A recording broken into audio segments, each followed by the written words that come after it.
Hello, hello. Good morning, everyone. Good morning, good morning.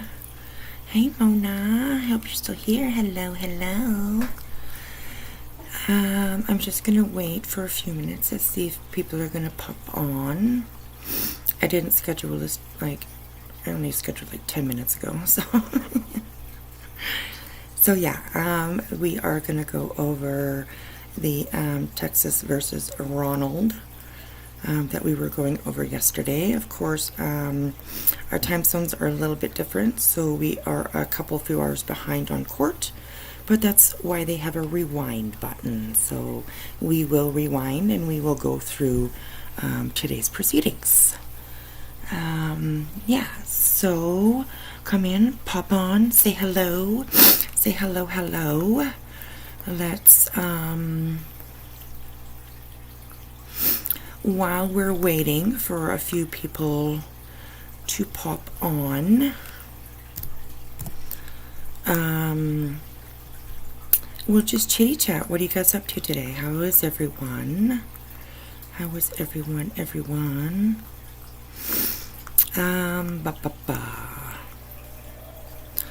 literally just woke up not that long ago.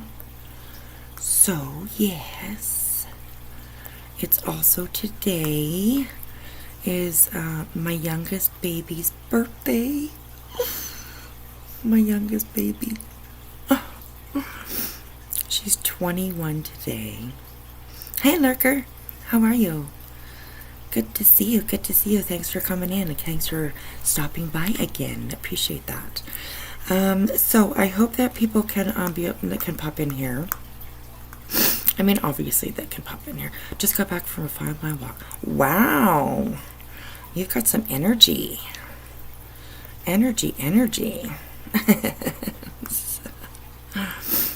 Okay, let's share this just for a second here. Hang on.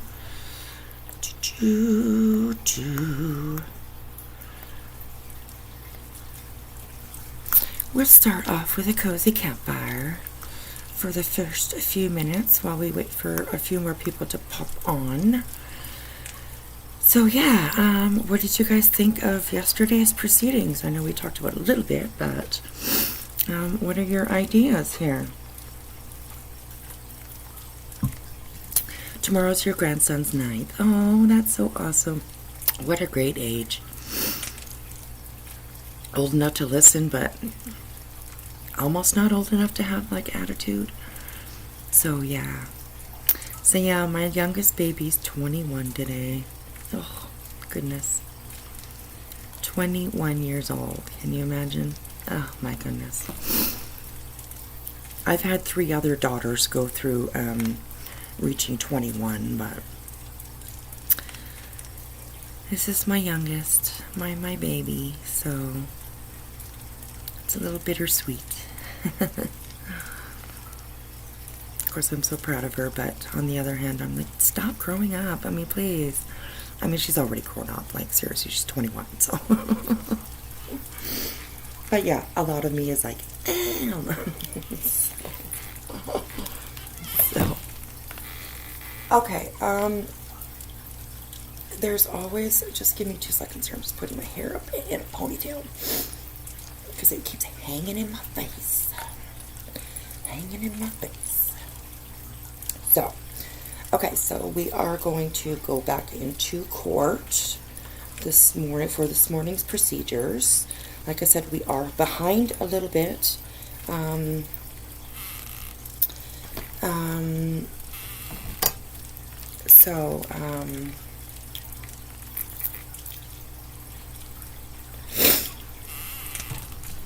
What's her plan for the day? Okay, she's still... What the hell was that noise? Oh my god. Okay, so she's still in her room. I don't know if she's sleeping or not, but she lives at home with us.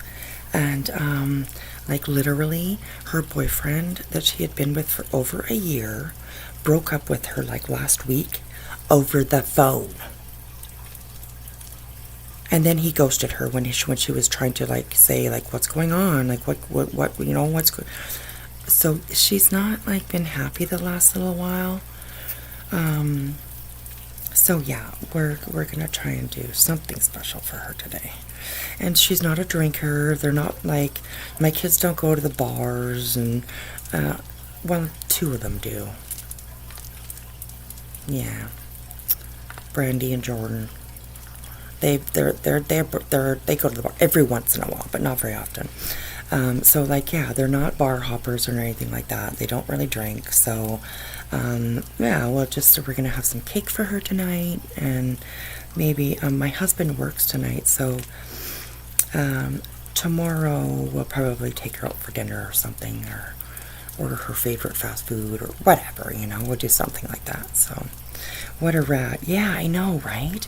And I mean, honestly, this guy, the whole time, he was so nice. He seemed like the perfect boy, he was polite. He was he treated her so nice, and then just out of the blue, he also lives at home. A lot of the kids up here do, because housing is so horrible, and extremely expensive, like everywhere, I imagine. So they're both kids that live at home. So she would go over and spend the night over at his house quite often. And she spent the night with him a couple nights. And then they do take days off between each other, which I thought was really kind of cool, really mature decision to do that. And they had spent a couple nights together, and then she came home. She was home for a couple of nights, and the second night that she was home, I don't know, she just came out of her room, and she just had tears all over her face, and she looked so sad. And she said that he broke up with her. And it was just such a shock for all of us, because he seemed to be the sweet, sweet guy. And now he's just blocked her on everything, and the poor girl can't even get any answers. So, and that was her first real major relationship. So yeah, poor girl. I told her that boys stink. So, she'll be fine. So, yeah. Okay, so let's get into this trial. I don't want to be sitting here talking forever like I do. I just blah, blah, blah, blah, blah. Yeah, so let's get into this trial here. The fireplace is going to go away. I'm sorry. So let's bring this up and let's get into it, because we are behind. I am... where did I go? Here. I did rewind it so that we could start right at the very beginning of this morning's procedures. So, here we are with that. And this guy, I swear, he's got such an intense look on his face. Look at this guy. So, yeah. Okay, so, let's just start. We've got a few people in here. And for those who join late, you guys can always rewind. And I'm sorry that we're doing it sort of this, where we're not exactly on the timeline of the live. But yeah, it's, I'm okay with that. Love to chat when it's a small group. Yeah, I will wish her a happy birthday, Lurker. Thank you so much. Thank you so much. Yeah, and I like smaller groups too.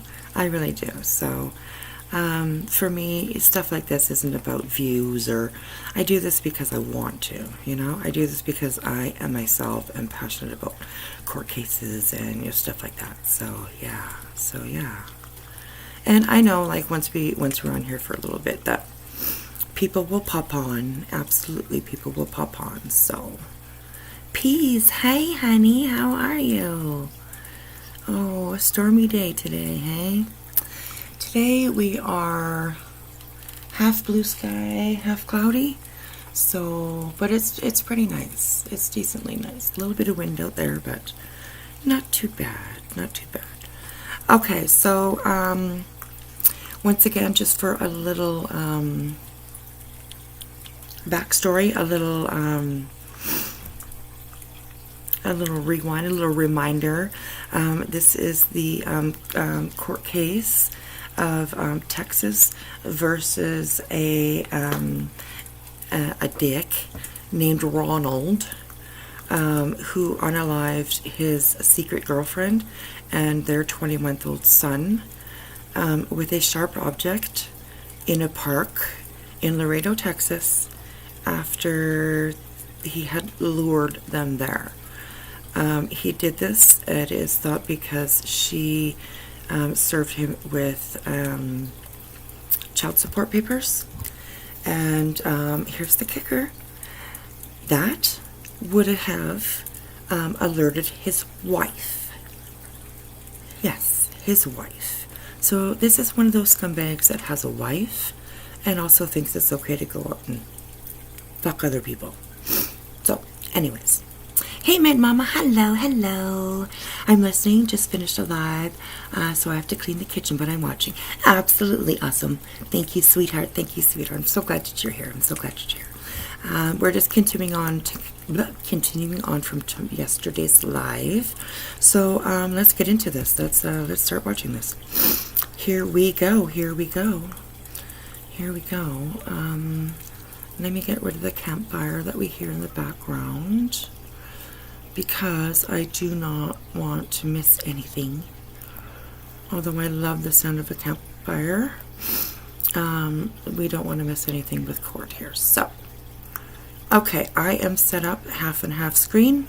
So let's listen here.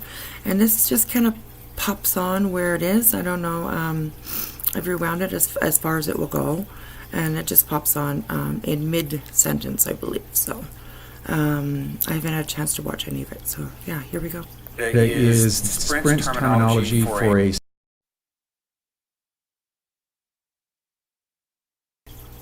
Okay, they go right into a break. Oh my god. Oh, what happened? Oh, okay, it wants me to... Oh.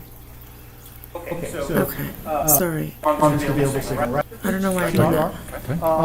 Maybe they just ended in court. So I'm doing a lot of inferences here because there's no enforcement of Okay, there we go. We'll try. these sorts of methodologies. It's taking a And I believe that they're still talking about like cell phone pinging and stuff like that. and rejecting I think. those. Is that your understanding?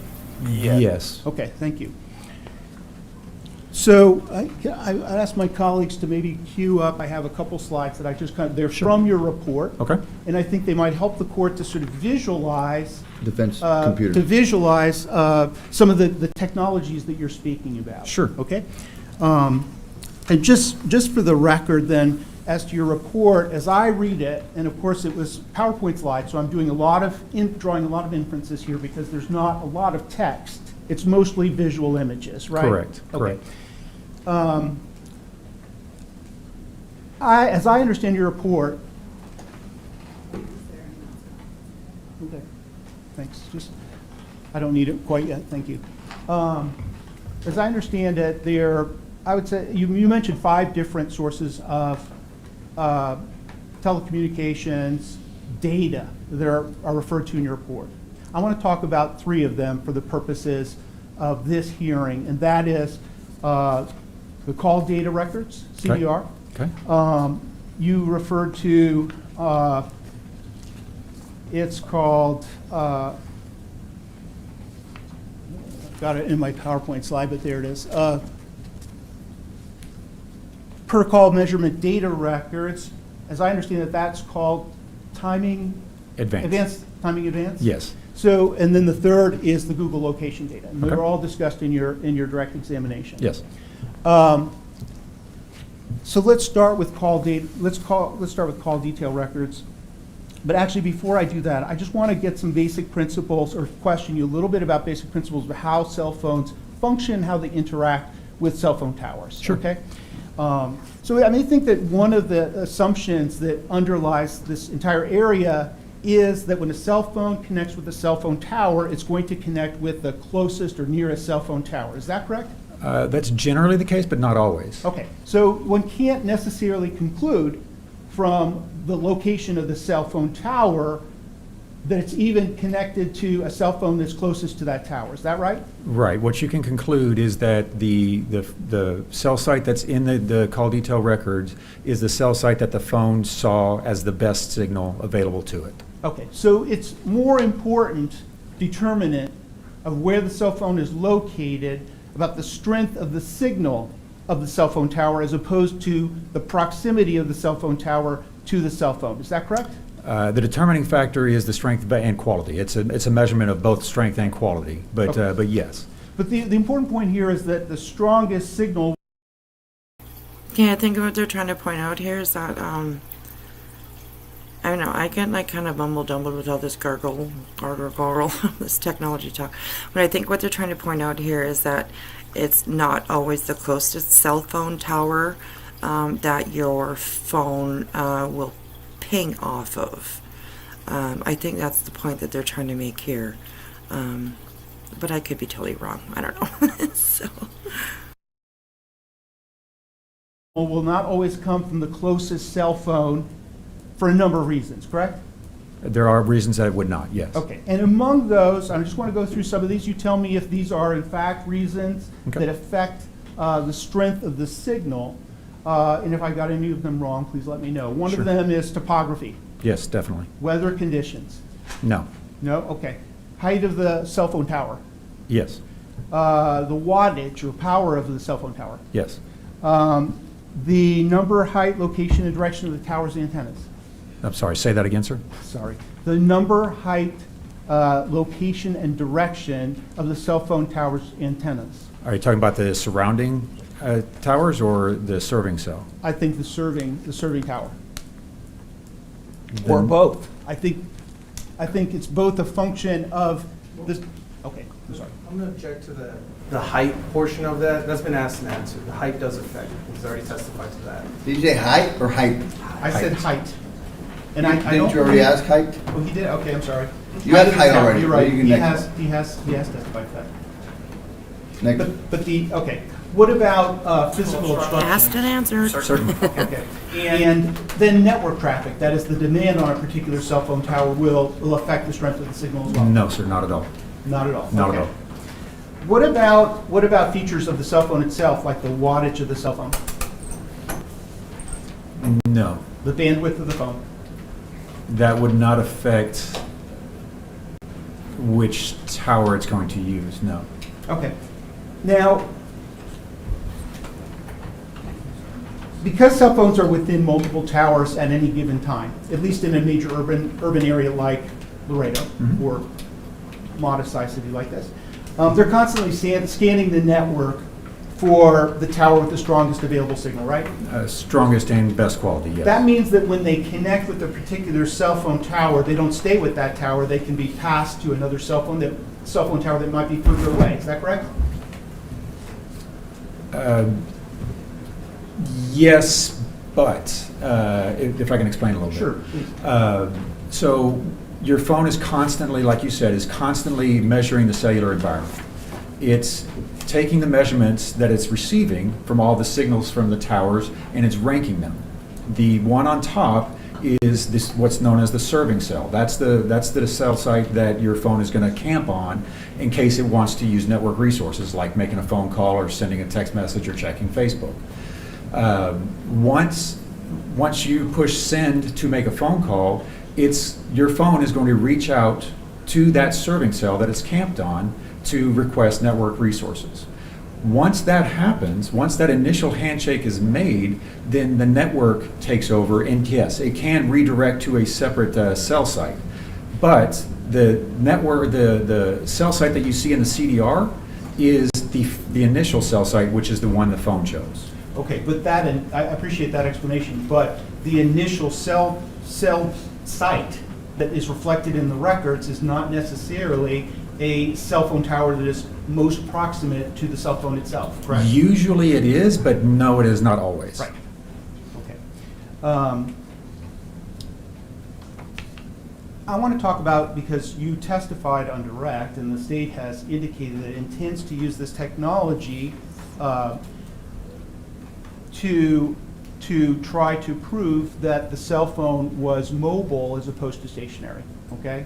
Okay. And I know that this is in your report, but I just want to focus on that aspect about even when a cell phone is in motion, okay? We're assuming it's mobile, either from walking or driving. The cell network knows which cell tower will have the best possible connection because of the constant scanning that you described in your testimony, correct? That's correct. Your phone, once you're in a call or using network resources, your phone is working in conjunction with the network. It's telling the network what it sees all the surrounding towers at, and then the network will make a decision if you're driving down 35, okay, you need to go to this next tower now. Right. If a cell phone is in motion while a call is occurring, the cellular network is designed to seamlessly transfer the call from tower to tower in order to maintain the strongest signal possible. Isn't that correct? That's correct. Okay, so that process of transferring a call from one tower to another is, I believe, called a handoff. Is that correct? A handoff or a handover. Okay. Yes. And even a stationary phone, that is one that's just Hey, in T. location, Scooby, good to see you. that's completely Thanks for stationary coming for a in. period of time, can experience a handoff if located in an area covered by several cell phone towers where the signal strength is varying, correct? It can, yes. Okay, so that means that from the cell phone, if I understand this correctly, from the locations of the cell phone towers themselves, one cannot draw conclusive conclusions about whether the cell phone is stationary versus mobile. Is that correct? In some situations, you're correct. Others, you're not. In order to affect that handoff, you still have to be in the coverage area of that tower, right? So if you're talking about two towers that are adjacent to each other and you're sitting in between those two towers, both of those towers are going to have ample coverage of that area. So yes, it could be possible that you are standing in one place and the network directs you to another cell site. What's not going to happen is you use a cell site on the south side of town, and then the network's going to tell you to use a cell site in the north side of town. So if that happens, you see cellular activity on the south side or a cell site on the south side of town, and then you later see, an hour later, see activity on the north side of town. That absolutely indicates there's movement there. While we're on that point, what is your understanding of the range or of a cell phone tower's coverage area? That's all dependent on how the network is designed and what the network engineers are trying to accomplish with those towers. So it can vary, but can you give us an idea of what's on the low end of the range and what's on the high end? Sure. So if we're talking about downtown LA or downtown Manhattan, We're talking about Laredo. I know, but I'm providing you an example. You asked me to Okay, get for the low and high. I'm sorry. So if we're talking about a dense urban area such as that, it's going to be a tenth of a mile, right? Because there's so many buildings in the way, so many obstructions, they have to really pack in the cell sites. Okay, if you're talking about the ranch land between Laredo and San Antonio, it can be 5 miles. But I'm talking about the city of Laredo, which Okay. is much less dense Yes. than Los Angeles and not as sparsely populated as the latter example. Exactly, yes. So can you give us an idea of, like, cell phone towers within this city of Laredo? What is on the low end of the range of coverage area versus what's on the high end? So there are different towers in Laredo that offer different levels of coverage. From what I've seen in this particular case, I'd say the low end is about 1.5 to 2 miles. High end is probably, as noted in my report, is going to be upwards of like 3-4 miles, somewhere around there. You found no cell phone tower that, by the way, how did you determine the cell phone range with respect to, did you determine the cell phone range, or the cell tower range, excuse me, for all of the towers that are documented or reflected in your report? Not all of them. I did not put the drive test information for all of the towers, only the ones that I've deemed or I felt were pertinent to this case. So there were some cell phone towers that are reported, or the data is reported and reflected in your report, for which you have no idea what the cell phone tower range is. Is that correct? Oh, it's not in there. We have the data, but you're right. I did not put every single drive test result in there. No. All right. And are you saying that there is no cell phone tower in the city of Laredo that has a range of coverage that's greater than 3.5 miles? No, sir, that's not what I'm saying. I'm saying from what I've seen in this case is that I can recollect right now is 3.5 to 4 miles or something of that approximation. I understand, but you, I think, testified that you did not determine what the cell phone range was for every cell phone tower that is reported in your report. Correct. Okay, so one of those, so you may have left out, failed to report the cell, or determine the cell phone range for some of the cell phone towers for which you are collecting data or reporting data in your report. Is that not correct? That is correct, but you can also, there's other ways to determine, not the same degree of specificity as with some of the towers, but the ones that I did not include the drive test data, you can still get a general idea of how the range of those towers by determining where is the next tower along that same general azimuth. The network engineers are to design the network so that one tower is going to go just a little bit over, a portion over halfway to the next tower. And they want that overlap so that you have those easy handoffs. It's not going to be designed to shoot over the next tower covering an area much further away. I want to talk about each of these three sources of data, and it's not, as quickly as we can. Sure. I know we're keeping the jurors waiting, but so I want to talk about call detail record. Okay, first. Okay. My understanding of that is that it's a record that's produced by the cell phone company. It contains certain data.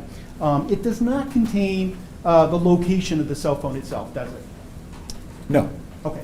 So what it does include, though, is date, time, call duration, parties involved in the call, as well as the cell phone tower with which the phone connected to the network. Is that correct? That's correct. Okay, so we don't have from that record any information from which we can make a direct conclusion about where the cell phone itself is located, but we can conclude about where the cell phone tower is located. What you can conclude is that the cell phone is within the coverage area of the cell tower that was used. Correct. Okay. And how large an area is the cell phone coverage area of the cell phone towers that you've seen in Laredo? How large is that area? I thought you already asked that question. No, I asked. I'm now talking about the area as opposed to I suppose the range is what I thought asking about before. It was What- like how far can it reach? Is there how a many difference between miles? range and area? And I don't know that I would use those interchangeably. I don't know. I think that I'm sorry, I'm certainly not an expert in this field, but what I was trying to ask about earlier was how far the signal could go at its most distant point, and now I think you're talking about the coverage area. And I wanted to know what is the... Why don't you ask him if he thinks there's a distinction so that I can take that off my mind? All right. Is there a distinction between the range of a cell phone tower, like to reach the most distant point? Okay, that was kind of funny. Judge is like, why didn't you ask if there's a distinction? And he's like, is there a distinction? Right away. I thought that was funny.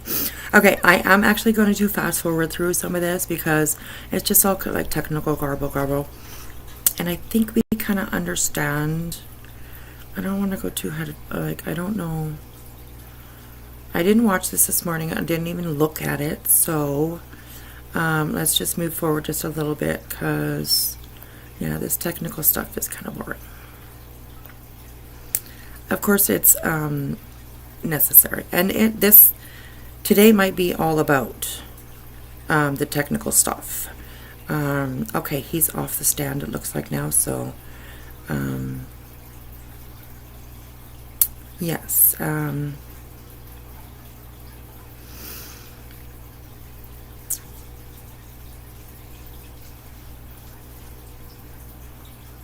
Back. Whew. Hey Mona, how are you? Yes.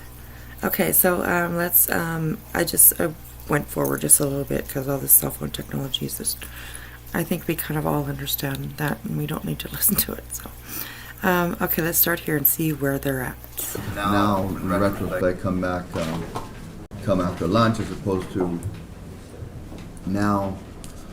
So I may have to ask him to leave and come back. So, thank you. All right.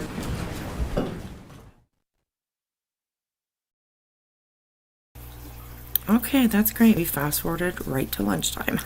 So, Pussycat, yes, he did. Yes, he did. He did.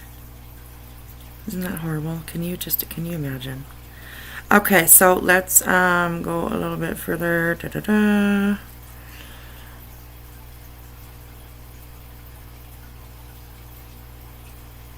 I hope this works, because sometimes when you like go on a replay, it doesn't really do its thing. So let me fart around with it here for a second and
okay, I'm here. Can you guys hear me? Hang on. Ba, ba, ba. I am there. Where's it saying? I'm here. Okay. Can you guys hear me? Okay. All right. Sorry about that, you guys. I apologize. I'm not doing very good with the powering up of devices. Yesterday this happened to me too, so okay, anyways, let's bring this back up again. I don't know. Okay, it is still up. Alrighty, give me 2 seconds, you guys. I apologize for that. You know, just trying to add a little fun around here. Just kidding. Okay, let's go, Mr. Anthony. Okay, they are back in court. We just fast forwarded a little bit through the. I hope you guys can hear me. Let me know if you can hear me, because I do not see my little avatar speak thing, whatever, going around me. So I went through my internet crashing the other night in the middle of my live and had to come back. It's all good. We get it. Yeah, Kathy, I think I was watching you, actually. Yeah, so anyways, let me know if you guys can hear me, because My microphone is on, but I don't see myself, like, you know how, like, this, you know, when you talk, this circle thing goes blah, blah, blah, and I don't see that. So I just want to make sure that you guys can hear me. Yep, okay, good, okay, thank you, Unseen, and good to see you, Unseen, thank you for coming back in. Kathy P, hello, ma'am. Okay, let's keep going with this here. And here we go. Hang on 2 seconds. Okay, here we go, you guys. This is them just coming back from lunch. So, I'm not sure what, who's being called up next, but, we will have a listen.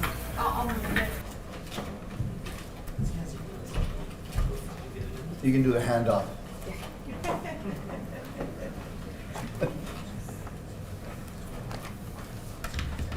think we're okay though, I think it's connected. Let me also say I'm actually quite surprised that they have the microphone on when the judge isn't sitting. There's people coming in and out. Usually they have the microphone muted times like this, so maybe we'll hear something interesting. So, here we go.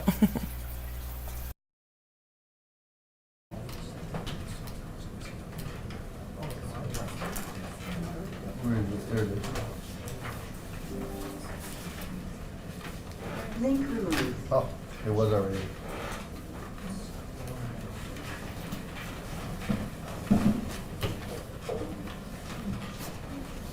He's looking for it.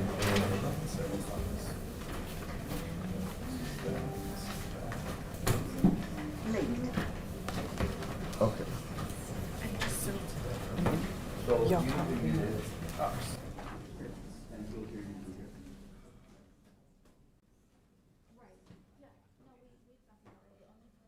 Judges, that's unmuted.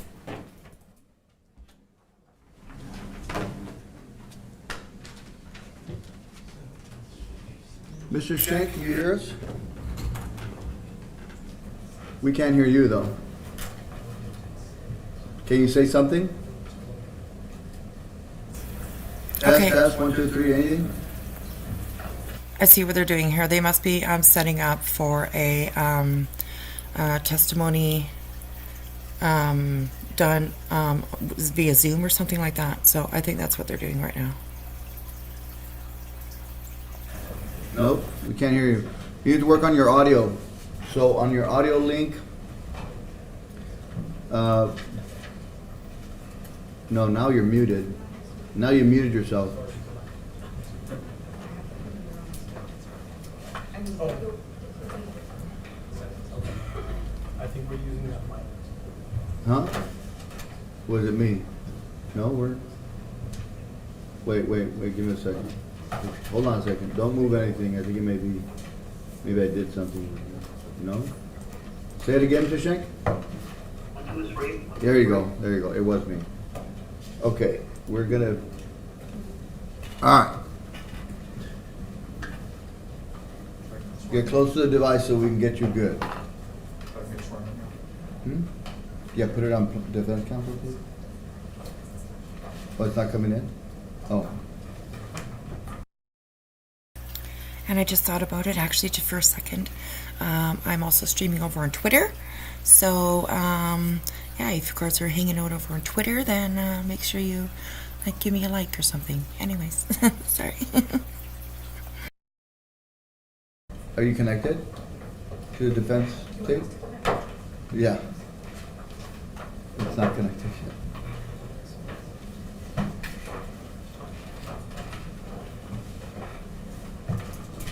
There you are. It'll come up in a minute. Well, no. Hold on a second. Is it defense already? Yes. Let me ask a question about the two microphones. There's this one I understand I need to use. This one should be off? Actually, it doesn't matter if that's off. I think I need that on because of my court reporter. Okay. See, these microphones will only work Okay, and I know they're just talking like blah, blah, blah right now, but I'm just going to let it play because I'm really bad at like fast forwarding and rewinding and stuff like that. I go way too forward or way too back or whatever. So I'm just going to let it play. So maybe like go get yourself some chips, grab yourself a drink, or roll a couple joints for, watching the show. Go have a smoke while they're doing this stuff here, because I'm just going to let it play. Like I said, I'm really bad, and I don't want to miss anything in this trial. So yeah, I'm just going to let it go. For whoever's not here. And then we receive Mr. Schenk's communication through these microphones only, not through the microphones then become speakers, and we'll receive his audio through when these devices are converted into, they're microphones and speakers, so don't ask me the technology on that. I like this judge too. I really like him. He's awesome. So laid back. Okay. It's not on yet. Are you connected? Yes, baby. There it is. Blaze breaks all the So time. if you put it on the speaker view, well, let me see if I can do it over here. There it is. Good. Mr. Schenk, can you see Mr. Shoneman there? Yes, I can. Very good. Can you hear him, Mr. Shoneman? Yes, I Mr. Shoneman, can you say something to make sure that Mr. Schenk can hear you? Good morning, Mr. Schenk. Good morning. Very good. We're good to go. Thank you very much, Your Honor. Oh, now I'm gonna need that microphone to be on because the courtroom microphone. There you go. Thank you. Let's proceed. Oh, yes. Mr. Schenk, thank you. Javier. Please raise your right hand and be sworn, sir. Do you swear to tell the truth, the whole truth, and nothing but the truth, so help you God? I do. Thank you, sir. All right, good morning, Mr. Schenk. Will you please state your name for the record? My name is Manfred Schreck, spelled M-A-N-F-R-E-D, S-T-A-E-N-K. Where are you employed? I'm employed at Cherry Biometrics Incorporated. And what is Cherry Biometrics Incorporated? It's a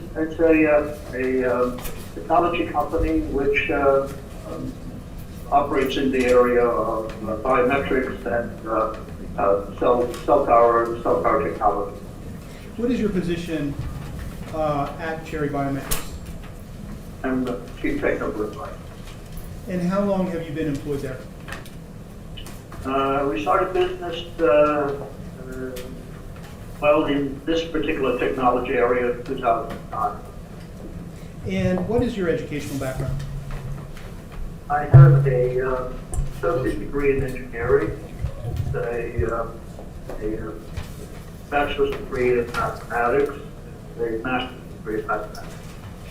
What is your professional experience prior to your current position? I was involved in the area of software development for numerous companies, including I started at IBM, and I moved on to ITT, telecom telegraph, and from there. We can't understand, Mr. Schenk, we can't understand you, so perhaps you can, if you're as close to the device as possible, it's fine. Maybe you can attempt to keep your, I don't know if it was the movement of your head or what it was, but perhaps you can attempt to keep it. Sometimes that happens. I'm just assuming it may not have been that, but just try and keep that movement of your bodies to a minimum. Thank you. So, I'm sorry, could you continue with your professional experience prior to your current position, please? I was a software developer for numerous companies and organizations, as I said, including IBM, ITT, and from there also subcontracted the NASA and various defense contractors. do you have any specialized training in cell phone analysis? I was involved in our professional career of 50 years. Okay, I know like sometimes this cell phone analysis stuff can be kind of boring, but I don't want to fast forward this one right now because I'm wondering if they might be talking about like text messages and stuff like that between them. So I don't really want to miss any of that. So just hang in with me, you guys, through all this. I mean, to me, it's kind of boring, so I don't know what you guys think, but I mean, it's necessary for the trial every time, but I just want to let it play here because I want to see if they're going to show text messages between them, then I want to see that. So, yeah, hang in with me, guys. The area of telecommunication. As it relates to software development as well as networks to control the stick. And have you been qualified previously as an expert to testify in court regarding cell phone analysis? I have. How many times, or approximately how many times? I'm in excess of 50 occasions on both the local, the state, as well as federal jurisdictions. And have you ever been previously qualified as an expert to testify regarding cell phone analysis in the state of Texas by a Texas court? Yes, I have. Do you recall those cases? Not particularly. Certainly one of them had the opportunity of releasing an individual. That was Robert Fisher case last few years. That's one. Okay, thank you. Is that right? Your Honor, I'd like to share a document with Mr. Shank, and I need to be enabled or as a host, You are. I believe. Thank you. Yes. Thanks. All right, Mr. Shank, I'm sharing with you a document that I'm going to mark for the purposes of this hearing as Defense Exhibit Non-Jury 2. And ask if you recognize that document. Just so we can avoid that, Mr. Elizondo, has that been shared with you? Yes, this has been shared with me, Your Honor. No objections for purposes of this hearing. Are you offering? Yes, Your Honor. What's it called? It's it's been identified as No, Defense defendant's what? Yeah. Exhibit Non-Jury number 2. Thank you, admitted. So you want to have that back. Thank you, Your Honor. Sorry. And Thank you. have you reviewed materials or records in relation to the cell phone evidence in the case of Ronald Burgos-Aviles? Yes. What materials have you reviewed? I've used the all detailed records as well as the PCMD records, as well as a particular document which indicated disclaimer this cautionary statement by Sprint in regards to their PCMD records. Have you also reviewed the CAS report of FBI Special Agent Andrew Masters? Yes. And on the basis of your review, have you prepared a report summarizing your conclusions of the evidence in this case? I have. All right. Again, I want to screen share a document with you, ask you to identify it. I'm going to have this marked as Defense Exhibit Non-Jury 3 for the purposes of this hearing. I'm sorry, thought we had this open. My fault.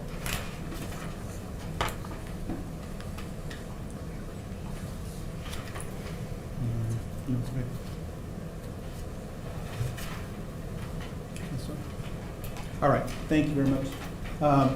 So, Mr. Shank, I'm sharing with you on the screen, or trying to share with you on the screen, a document and ask you, it's been marked for for identification for the purposes of the hearing as defense exhibit, non-jury number 3. Your Honor, I'm going to object to the admission of defense non-jury exhibit number 3. I don't think they've laid the proper predicate to qualify Mr. Schenk as an expert in this field. If I may, Your Honor, have permission to voir dire the expert or the witness that they're offering as an expert.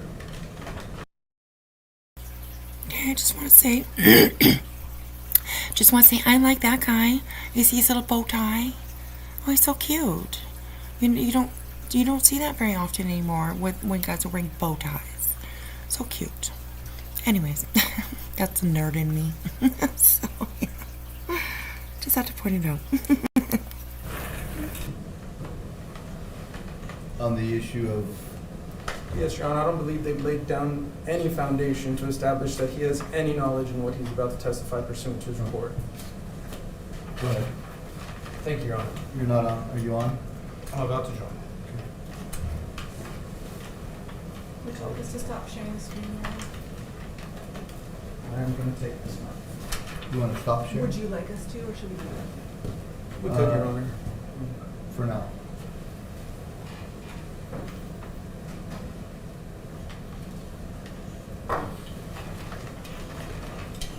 Good morning, Mr. Schenk. Okay. I'd like to talk to you about the CV that was admitted, your CV that was admitted as defendant's non-jury exhibit number 2. Now, you said earlier that in your entire personal career, which is a span of about 50 years, you've always been in telecommunication services. Is that what you testified to earlier?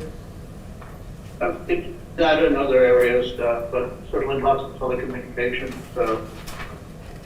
work, both sometimes for banks and sometimes for brokerage industry also, but much of it for the defense work, both for the Navy as well as for the Air Force. Okay, well, let's go back then. I'm looking at your CV at the portion. Do you have a copy in front of you by chance? Because I don't think it's up on the screen. Screen, I do have but I have to jump out of this Zoom thing here in order to be able to, okay. If we could go to the very bottom, please, of page 2, or if you'd like, Your Honor, we can get it up on ours. Whatever you think is. I mean, Whatever you- okay, right there's fine. So let's go into the portion, independent consultant. So you say that you assisted at International Telephone and Telegraph, is that correct? That's correct. What year was that? Goes back to the 9 to Okay, so once again, I think I'm just going to fast forward through a little bit of this. So they are just, I believe, going over through the credentials of this gentleman that is on the stand right now. So, and I don't want to go through anything or go past anything that you guys want to hear. So let me know if you want to a one in the chat. I know there's not that many people here, but a one in the chat if you want to just go past this kind of stuff. If I get 4 ones, then we'll go past 5 ones. 5 ones. Then we'll go past it. But I don't want to skip anything that anybody else is interested in, of course, right? I mean, I've watched so many fucking trials, honestly, that I've seen this stuff over and over and over and over. So I kind of get a little bored with it, a little lost. But like I said, I don't want to go past anything that you guys want to see. So just let me know real quick if you guys want to.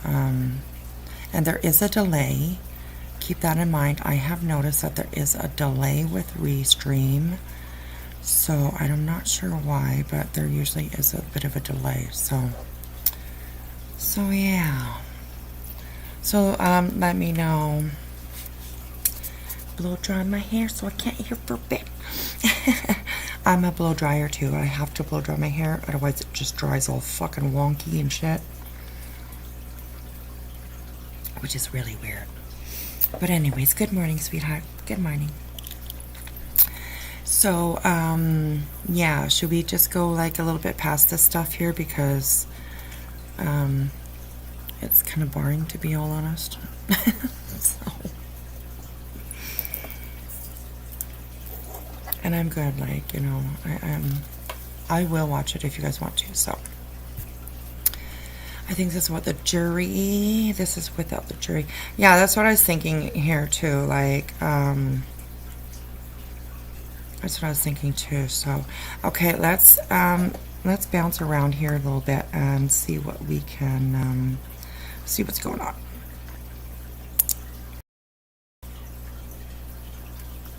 Okay, that's the same kind of stuff.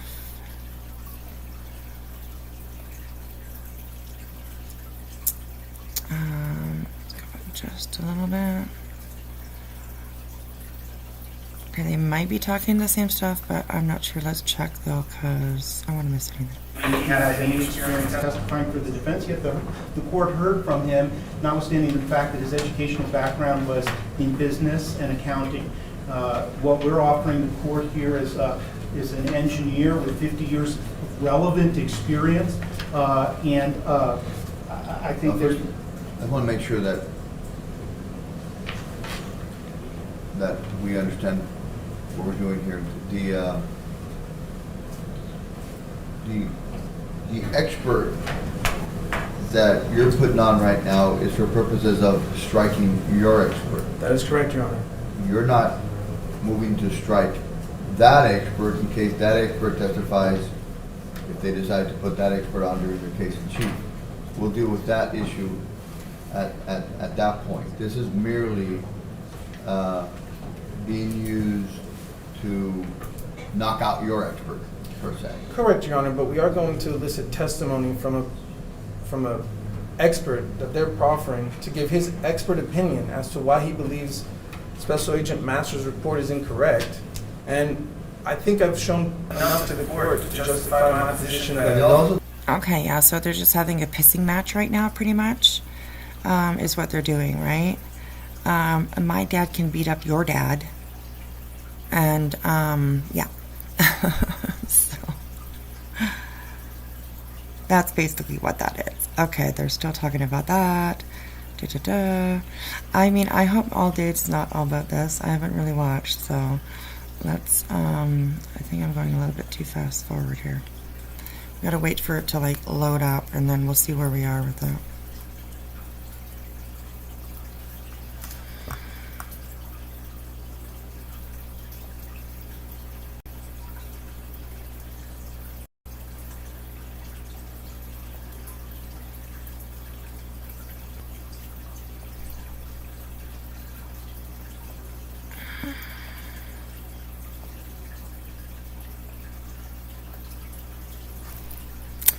Okay, well, maybe all day was, I didn't look at it, you guys. Maybe it's going to be, like, just really boring all day today. Let's see where they're at here. Throughout this hearing is call data records, I believe. Those are cell phone tower records. In other words, they don't provide any information about the location of the phone. They provide information about the cell phone, location of the cell phone tower, and one has to infer from that. Okay, we're going to keep going forward here. Send me the bill.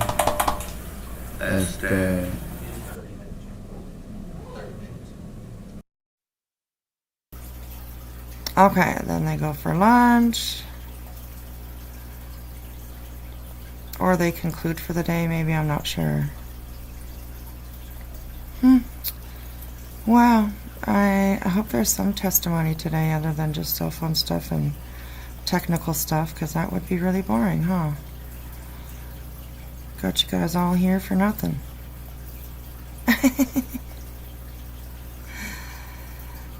There might be an afternoon session now.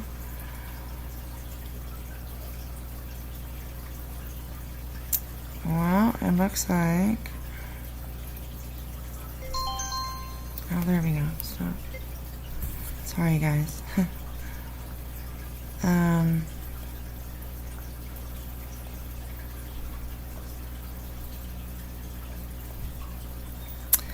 Okay, well, let's go back and, hang on a second here, you guys. Let me,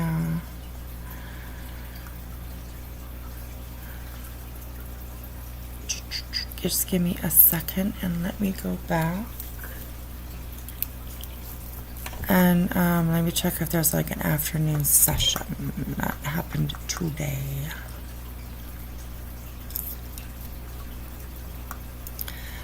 Give me just a second here. I'll probably talk to myself, so, you know.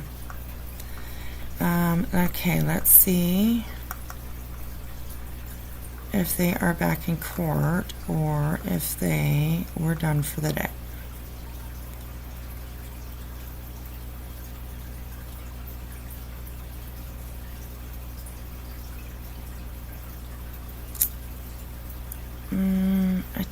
They're still on, what time is it?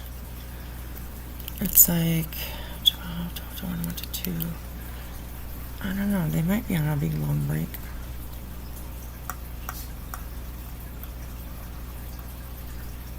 Okay, I am just...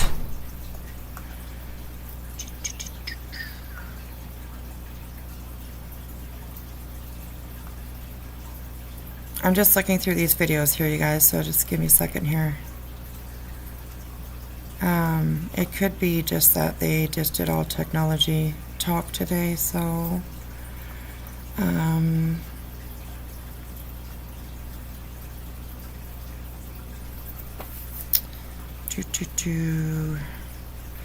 Okay, well, it looks like they are...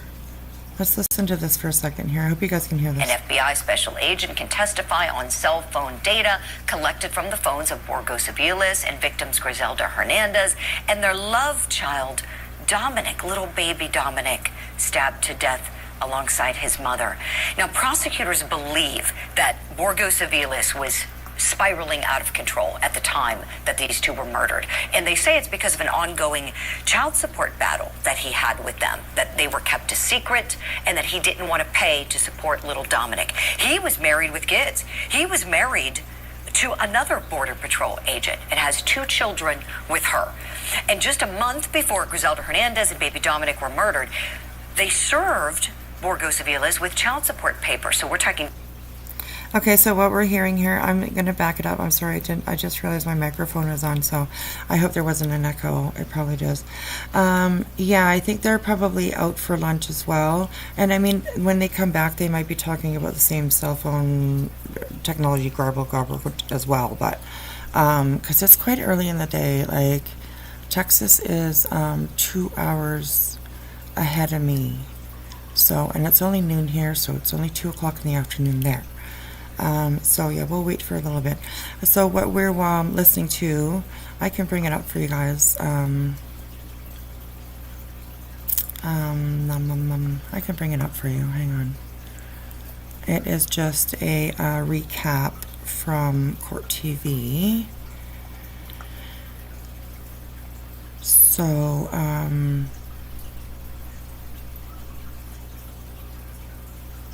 yes, this is it here. Sorry, I'm just trying to make sure I got the right one. So, okay, there we go. Okay, so this is just a recap, probably of what they were talking about this morning. So we can listen to this while we're waiting for court to come back into session. Why does it keep doing that? It's making me mad. Okay, I had a little fit there. Okay, I will back this up just a little bit so we can just kind of start at the beginning here and listen to what today's thing was about. Murder trial of defendant Ronald Burgos-Aviles. Today, attorneys on both sides of the case are meeting prior to the proceedings for what's called a Daubert hearing. This is a hearing on the evidence. Now, the judge will be deciding some arguments about whether an FBI special agent can testify on cell phone data collected from the phones of Burgos-Aviles and victims Grizelda Hernandez and their love child, Dominic, little baby Dominic, stabbed to death alongside his mother. Now, prosecutors believe that Burgos-Aviles was spiraling out of control at the time that these two were murdered. Okay, I just wanted to say that, I don't know if you guys, hey T. Kelly, how are you? Sorry, girl, I just saw you in here. How are you? How are you? Your internet keeps going on and off? Oh, that sucks. reset your router. Turn your router off for 30 seconds and then plug it back in. And I'm sure you know all that though. Yeah, sometimes that can help. Okay, I wanted to say that she said that they were both stabbed to death, and I have not heard anything about stab wounds on the baby. I've only heard about the baby's neck being slit. So I just wanted to point that out because although it's a gruesome detail, it's important to know, actually, I mean, not that like stabbing a baby wouldn't be just as horrible and horrendous, but like he literally slit this baby's throat. And it's just, I don't think it's something that you like really come across too often, hearing in details like that, you know? So, yeah, this guy's a fucking monster. And they say it's because of an ongoing child support battle that he had with them, that they were kept a secret and that he didn't want to pay to support little Dominic. He was married with kids. He was married to another Border Patrol agent and has 2 children with her. And just a month before Grizelda Hernandez and baby Dominic were murdered, they served Burgos-Aviles with child support papers. So we're talking just a month's time for him to potentially get angry enough to do these homicides. Now, on Wednesday, the jury heard from law enforcement officials with the Laredo Police Department, including one responding officer who detailed the defendant being coy about his name. We all knew that his name was Burgos, but he had the R in front. So Detective Reyes tells him, hey, what's your name, man? And he says, Ronald Burgos. And we're looking for Anthony Burgos. And the radio transmissions are coming through, and so it's kind of getting a little hectic. Burgos approaches closer to Reyes. I'm walking next to him. I'm the only uniformed officer. So I'm right next to him, and he says, hey, man, what's your name? And then Burgos says, Ronald Burgos-Aviles. He only uses his last names. So then Rick's like, what's your name, dude? Why are you not telling me your name? What's your name? And he says, my name's Ronald Burgos-Aviles.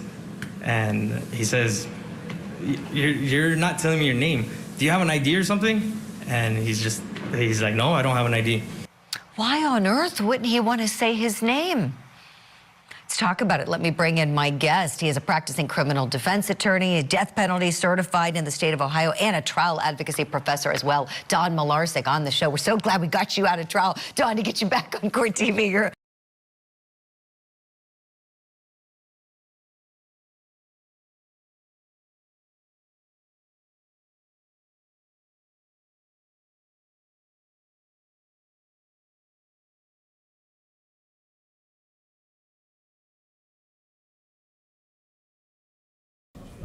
Okay.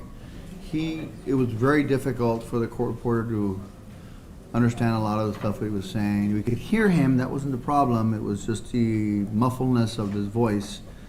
So understand that in fact that may be problematic for the record. And I know it probably wouldn't have been much difference if he would have been here, but it definitely added the fact that he was via, what was it, Zoom or whatever you call it, yeah. So, in case he's going to come back in, make sure that you understand that if he is going to be brought back for some reason. Thank you, Your Honor. Court doesn't want to redo the hearing. I thought that might be where you're going. Huh? I thought you might be where you were going was that you wanted to redo that hearing. No. Good. I heard it enough. For the record, I heard plenty. Everyone heard plenty. We're just waiting for the jury.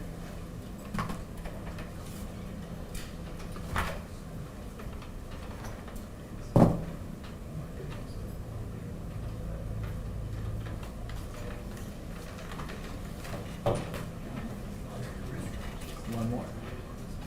I want to ask you for a huge favor. Go throw this out. Because se me enfrió todo completamente.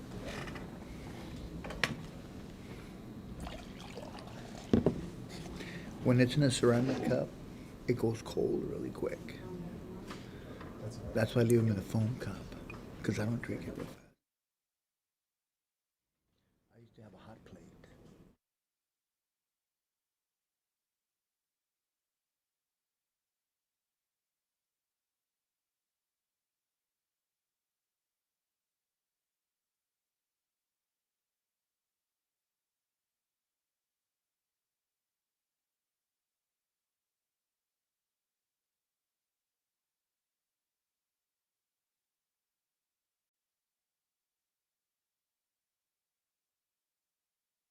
Third,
Any different opinion?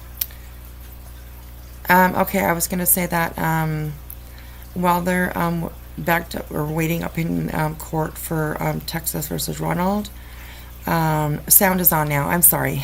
I'm sorry. That was me. I was just looking at pages. They have reached a verdict in the Parkland school cop trial. They are live right now. So while we're waiting for this court, we will go over to the other court and bring you guys that. How about that? We will bring you that. So I have not watched any of this trial. I definitely know who the Parkland shooter is. So let's have a listen to this. Let's have a listen to this.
page, right? You good? I'm good.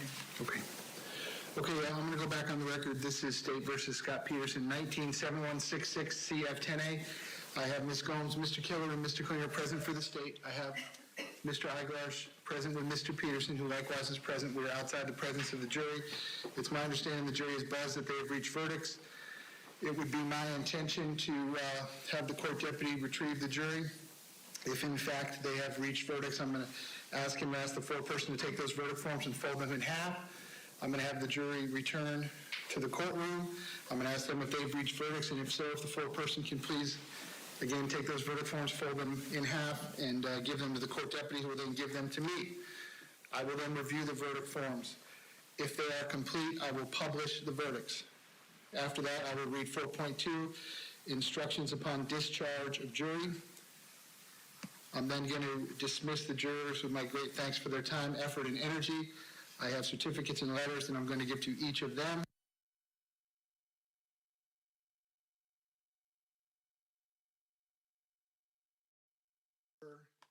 Regarding sealing of the juror information, I'll address that with the parties afterwards.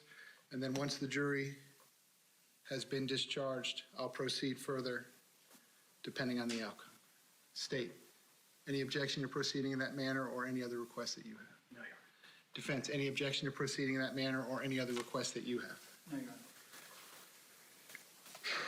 Okay, I'll just address the gallery real quick. Again, everyone's behavior has been exemplary up to this point. I'm sure it will continue to do so. I am certainly aware of the emotion of the case on all sides. Depending on the outcome, whatever the outcome may be, there's certain things that the law will require me to do. If anyone is not going to be able to conform their conduct with the proper decorum that's been required throughout the trial, based on the outcome, if it's not an outcome that they desired, anything that will prevent me from doing what I need to do going forward, I'm going to have to ask BSO to escort those people out of the courtroom. I do not want to do that. So if there's someone that thinks they cannot do that and they would like to step out at this point before I bring the jury back in, now is the time to do that, okay? Okay, please bring the jury back in.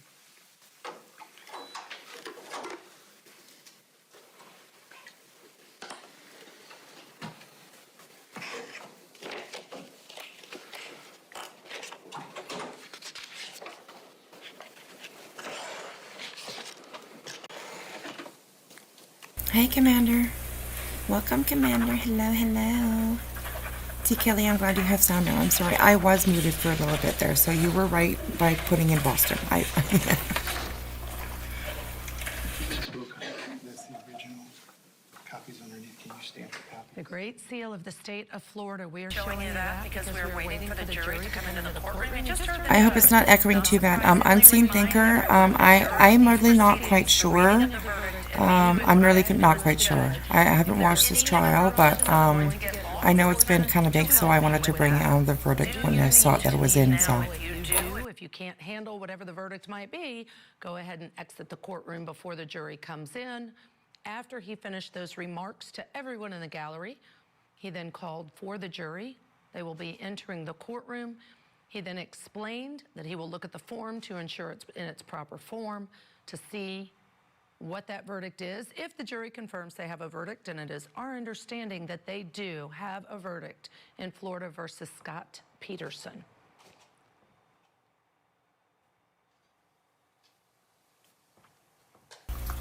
God, his name's Scott Peterson. Wow. Anyways, we will take a look after and see like a recap of this trial to catch us up, because I didn't watch any of it. So yeah. 2 questions, 4th day, and it looks like the jury is entering the courtroom. Jurors entering.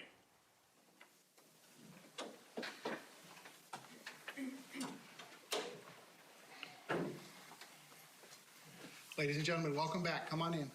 Once you're back at those seats, you may be seated. All the parties may be seated. Ladies and gentlemen, it's my understanding that you have reached unanimous verdicts. If in fact that is the case, if I could get the foreperson to fold those verdict forms in half and give them to the court deputy, who will then give those verdict forms to me, please.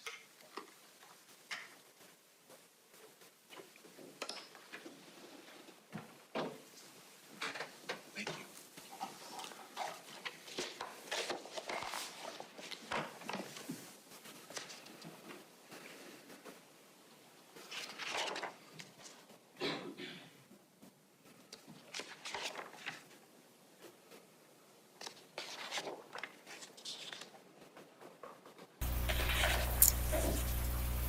And remember, you guys, this is for the Parkland School cop trial. Scott Peterson.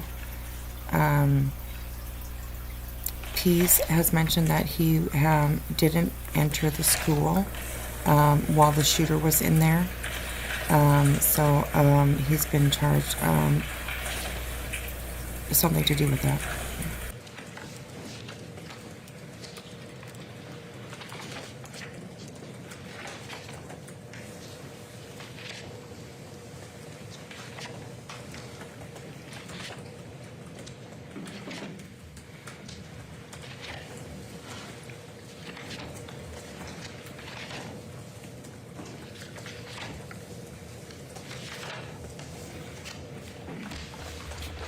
Okay, the verdict forms are complete. I will now publish them. They read as follows. In the Circuit Court of the 17th Judicial Circuit in and for Broward County, Florida, case number 19-7166 CF10A, State of Florida plaintiff versus Scott Peterson defendant, verdict, count 1. We, the jury, find as follows as to the defendant in this case. The defendant is not guilty. So say we all this 29th day of June 2023 at Fort Lauderdale, Broward County, Florida. Verdict, count 2. We, the jury, find as follows as to the defendant in this case. The defendant is not guilty. So say we all this 29th day of June 2023 at Fort Lauderdale, Broward County, Florida. Verdict, count 3. We, the jury, find as follows as to the defendant in this case. The defendant is not guilty. So say we all this 29th day of June 2023 at Fort Lauderdale, Broward County, Florida. Verdict, count 4. We, the jury, find as follows as to the defendant in this case. The defendant is not guilty. So say we all this 29th day of June 2023 at Fort Lauderdale, Broward County, Florida. Verdict, count 5. We, the jury, find as follows as to the defendant in this case. The defendant is not guilty. So say we all this 29th day of June 2023 at Fort Lauderdale, Broward County, Florida. Verdict, count 6. We, the jury, find as follows as to the defendant in this case. The defendant is not guilty. So say we all this 29th day of June 2023 at Fort Lauderdale, Broward County, Florida. Verdict, count 7. We, the jury, find as follows as to the defendant in this case. The defendant is not guilty. So say we all this 29th day of June 2023 at Fort Lauderdale, Broward County, Florida. Verdict, count 8. We, the jury, find as follows as to the defendant in this case. The defendant is not guilty. So say we all this 29th day of June 2023 at Fort Lauderdale, Broward County, Florida. Verdict, count 9. We, the jury, find as follows as to the defendant in this case. The defendant is not guilty. So say we all this 29th day of June 2023 at Fort Lauderdale, Broward County, Florida. Verdict, count 10. We, the jury, find as follows as to the defendant in this case. The defendant is not guilty. So say we all this 29th day of June 2023 at Fort Lauderdale, Broward County, Florida. Verdict, count 11. We, the jury, find as follows as to the defendant in this case. The defendant is not guilty. So say we all this 29th day of June 2023 at Fort Lauderdale, Broward County, Florida. Ladies and gentlemen, I'm going to address you only by the numbers that are on the back of your badges. Juror number 1, are these your true verdicts? Yes, they are. Juror number 2, are these your true verdicts? Yes. Juror number 4, are these your true verdicts? Yes. Juror number 5, are these your true verdicts? Yes. Juror number 6, are these your true verdicts? Yes. Juror number 7, are these your true verdicts? Yes.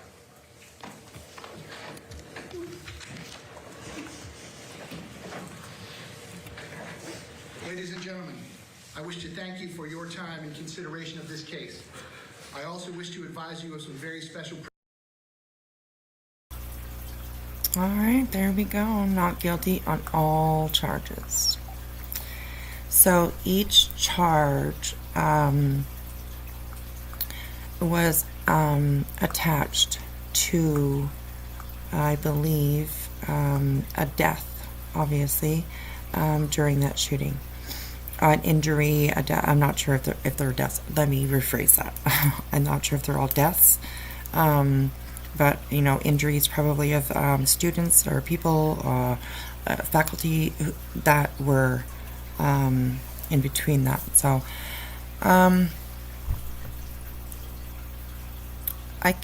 can kind of see both sides. On the one side, of course, law enforcement, first responders, blah, blah, they take an oath to, basically put their life on the line for others. And if they don't, they can be held accountable. So I'm not going to speak it too much on this because I really do not know the circumstances behind this. We will definitely have a look at it though. I could see both sides. I'm sure that this man did not plan on doing anything on purpose that would cause, the harm to anybody around him, any of his colleagues, or any student, or any child, or any, teacher. So, but we'll have a look at this. It might be interesting to kind of go back after we know the verdict. So, okay, so court is back in session with these guys. I did see the same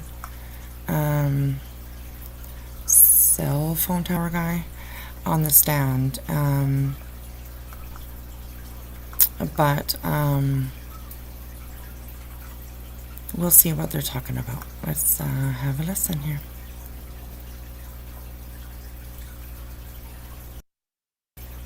Okay, and there's no sound right now because they're on a sidebar. So they just muted in the courtroom right now. So he's like, man, I was just going to work. I didn't know I was going to need to be Superman. Yeah, Bent Mama, absolutely. Absolutely. Yeah. I'm not familiar to the situation, but man, his reaction. Right? I mean, he sure was definitely relieved, so, yeah. Yes, crazy.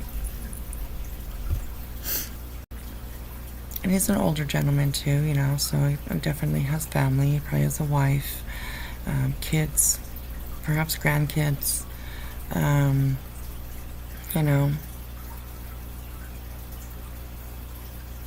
That was wrong. I felt bad for the family. So absolutely. Oh, for sure. For sure. Situations are like that are hard to you wonder, are they just do they just need somebody to blame?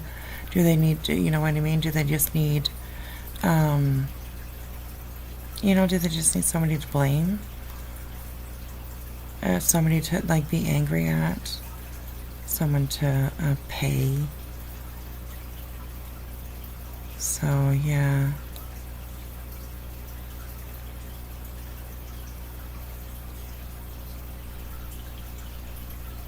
Yeah.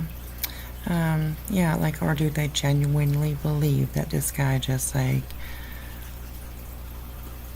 saw children? I don't know what he saw, but he was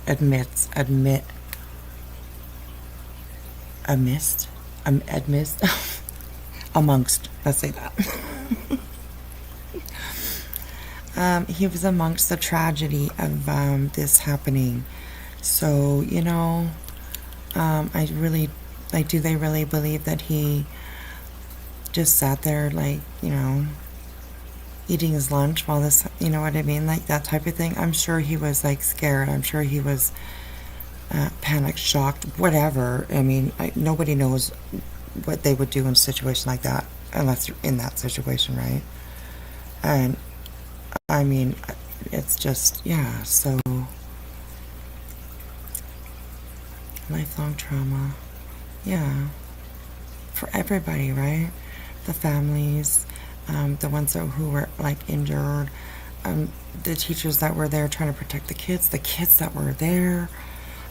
This man obviously having to go through this trial, being accused of basically almost being a part of it, which has got to be awful. It's got to be awful. So, I don't know the full details of this case when he entered the building. Yeah, but I don't think him entering the building would have changed the outcome much at all. Exactly. And that could have been one of the reasons why the jury came back and said not guilty, right? That could have been one of the points that they made and just said, like, hey, like, no matter what, you know, this fucking creep decided to, like, and I mean the suspect, not the police officer, but, you know, this creep decided to come into the school and, like, do this. And whether that police officer was even there that day or not, it wouldn't have made a difference. So, yeah, definitely, yeah. But I'm glad that we caught it anyways. At least we know what the verdict is. We not knew too much about the trial, but we know what happened, damn it. So, yeah. Okay, come on now. They're still muted in court here. I mean, that judge always looks like they're just standing around having a hoot there. Talking away, and, you know.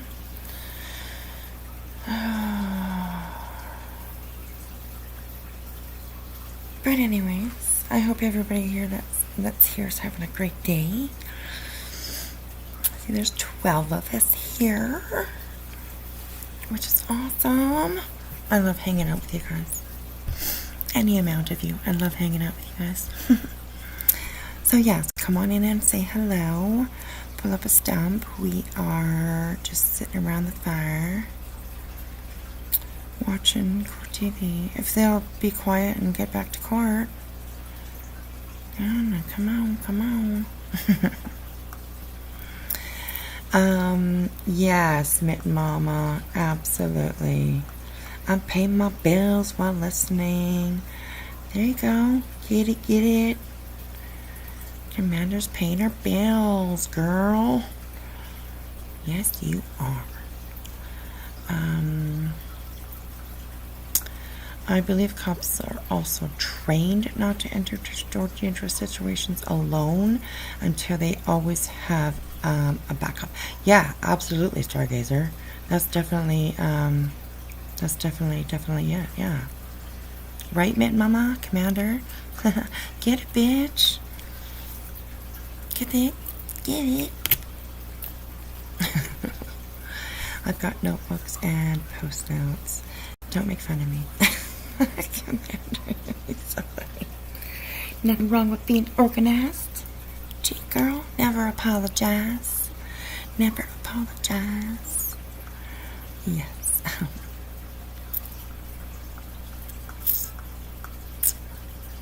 All right, Stargazer, have a good session, honey. Have a good session. Don't push it too hard. And we might be here if these guys ever stop with their sidebars. We might definitely be here. So,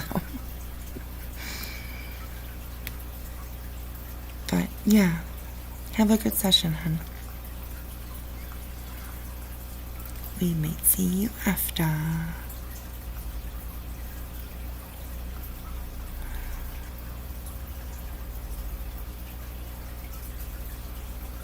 Okay, what? This guy's like...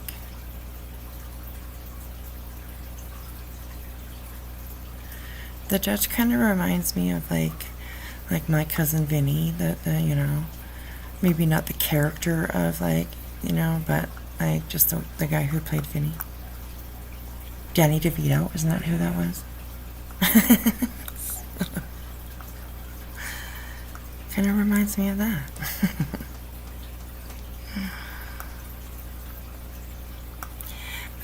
I do have the sound on while we are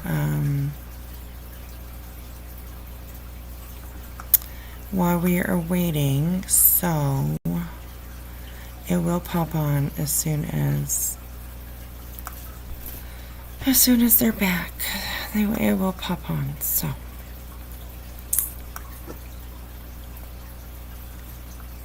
okay, it looks like they're coming back.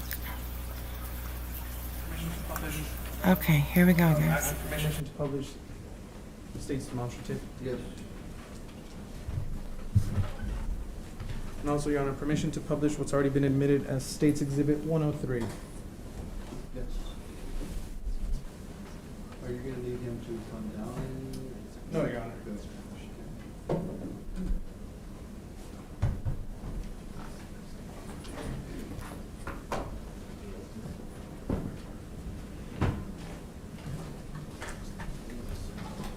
If I may approach the witness again.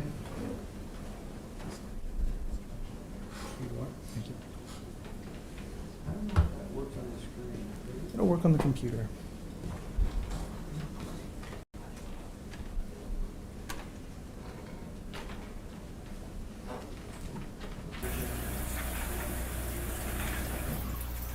Oh no, Stargazer.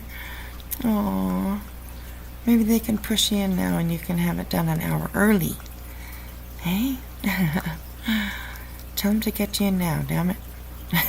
So, okay, I think this is a bit more cell phone stuff, but I'm not quite sure. So, this could be like them showing text messages and stuff. It looks like it is text messages. So yeah, let's listen to this.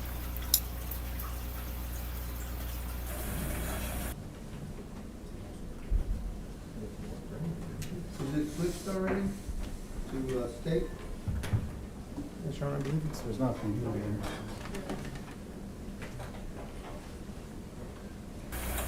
here. You guys are so funny. Maybe you switch it back and forth. Can you confirm your connections there?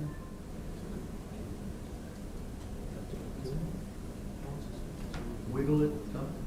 There you go. No, that's the almost.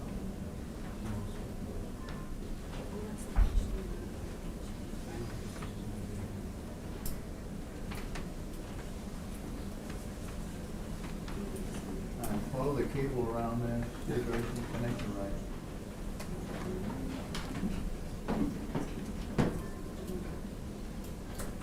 It was working earlier.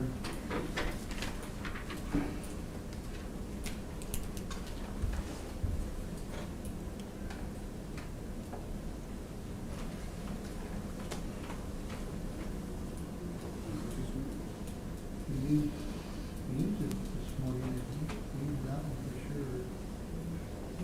We used the defense one. Now, can you check to see, is one of your computers connected over there or not? No? Just want to make sure that it's isolated to the state version. We're just gonna work. Yeah, I want to check to see if you can connect it, and you can check to see if the defense computer cable is working.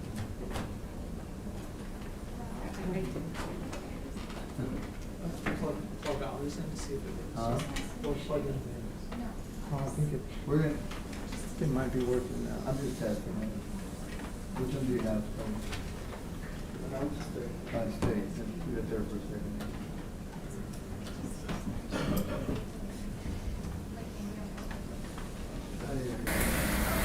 Thank you for coming by, Scooby. Maybe we'll see you a little bit later, okay? Thanks for hanging out. Thanks for hanging out. Huh? The battery's on. Yours? No, sir. There must be a connection. Battery's working. Battery and, the battery's working.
Weren't they ever prepared? What's going on? Come on.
Sorry.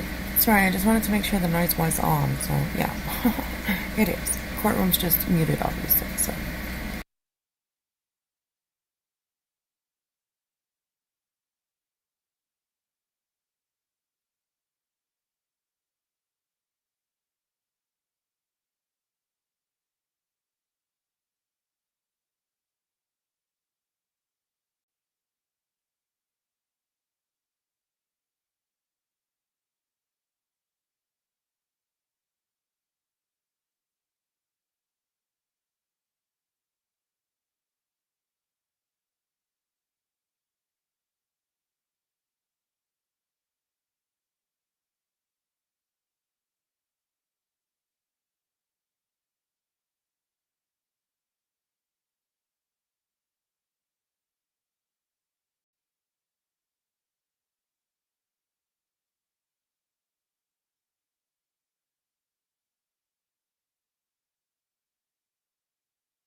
Okay, so we might as well chit chat while they're just sitting here doing whatever it is they're doing.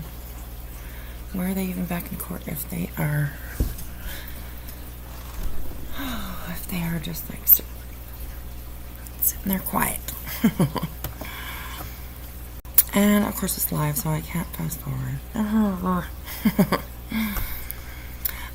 Okay, well, let's check a little bit of these comments.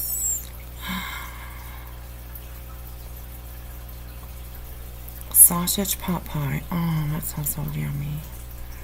Homemade. Oh. Jen, you're making me hungry. Autumn Renee, hello.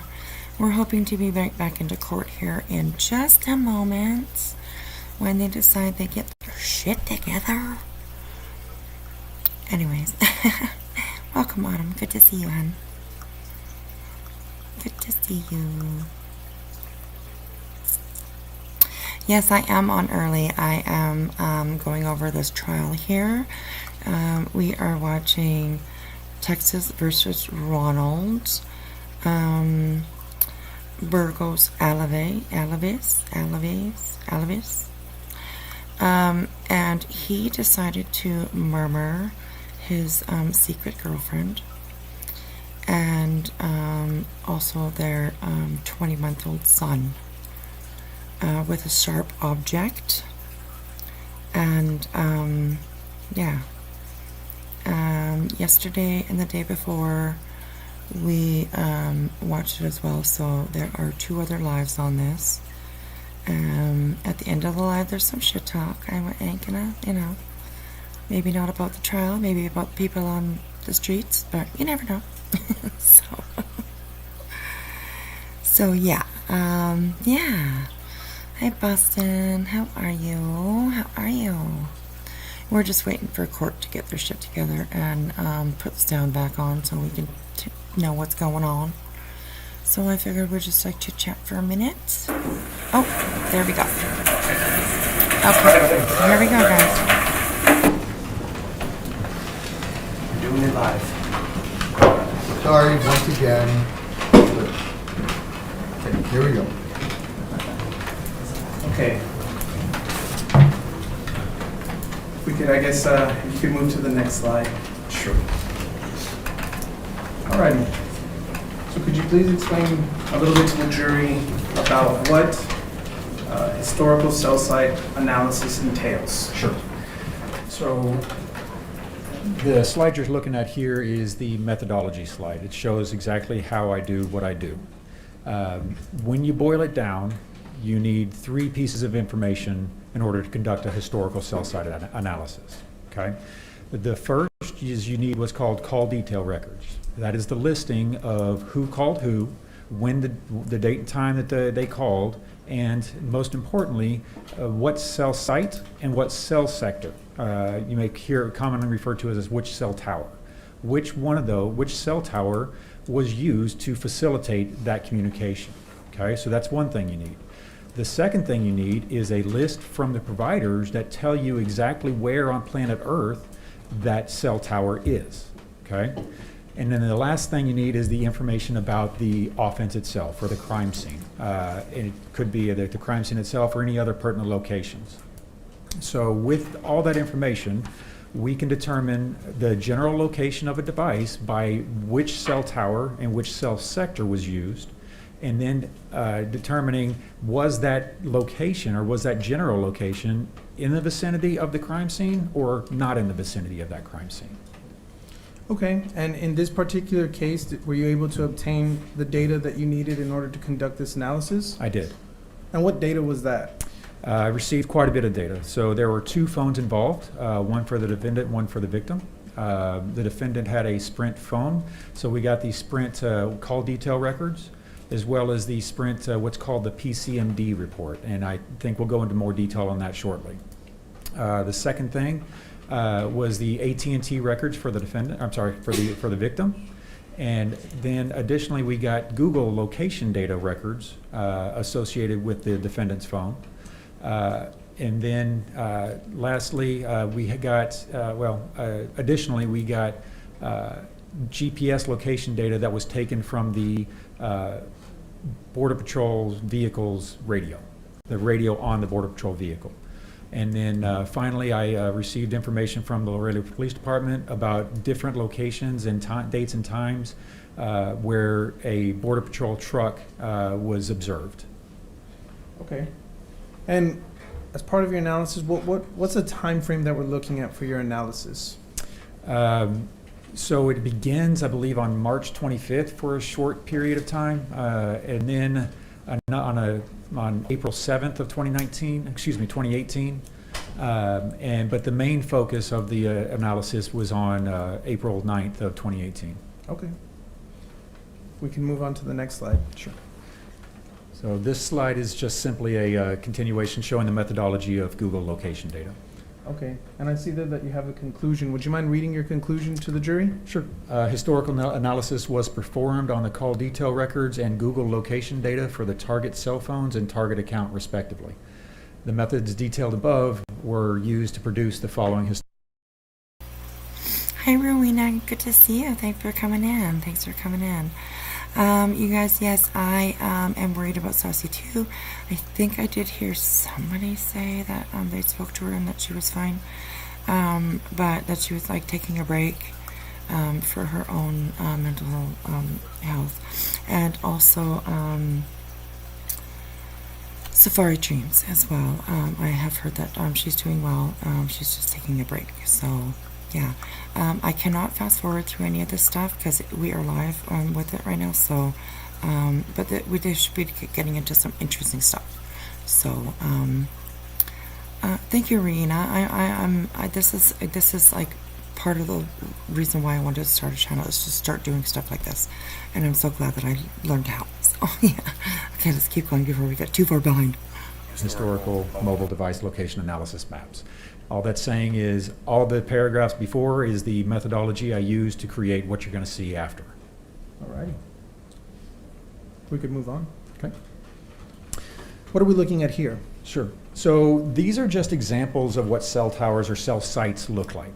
If you look at the top left, the two on the top left, what's labeled as the monopole tower and the lattice tower, those are the ones that we kind of see, especially driving up and down 35 between Laredo and San Antonio. These are the most visible. And you'll see that there are 3 sets of antennas, one pointed in different directions. And we'll get to more in detail on that in a minute, but that's because most towers in the United States are what are called sectorized towers, or divided into 3 different sectors. The other photos on this are cell sites, but they're more hidden. You'll see one in the flagpole. There's one in a cactus or on sides of buildings. You see those are the cell site antennas that are used to facilitate that communication.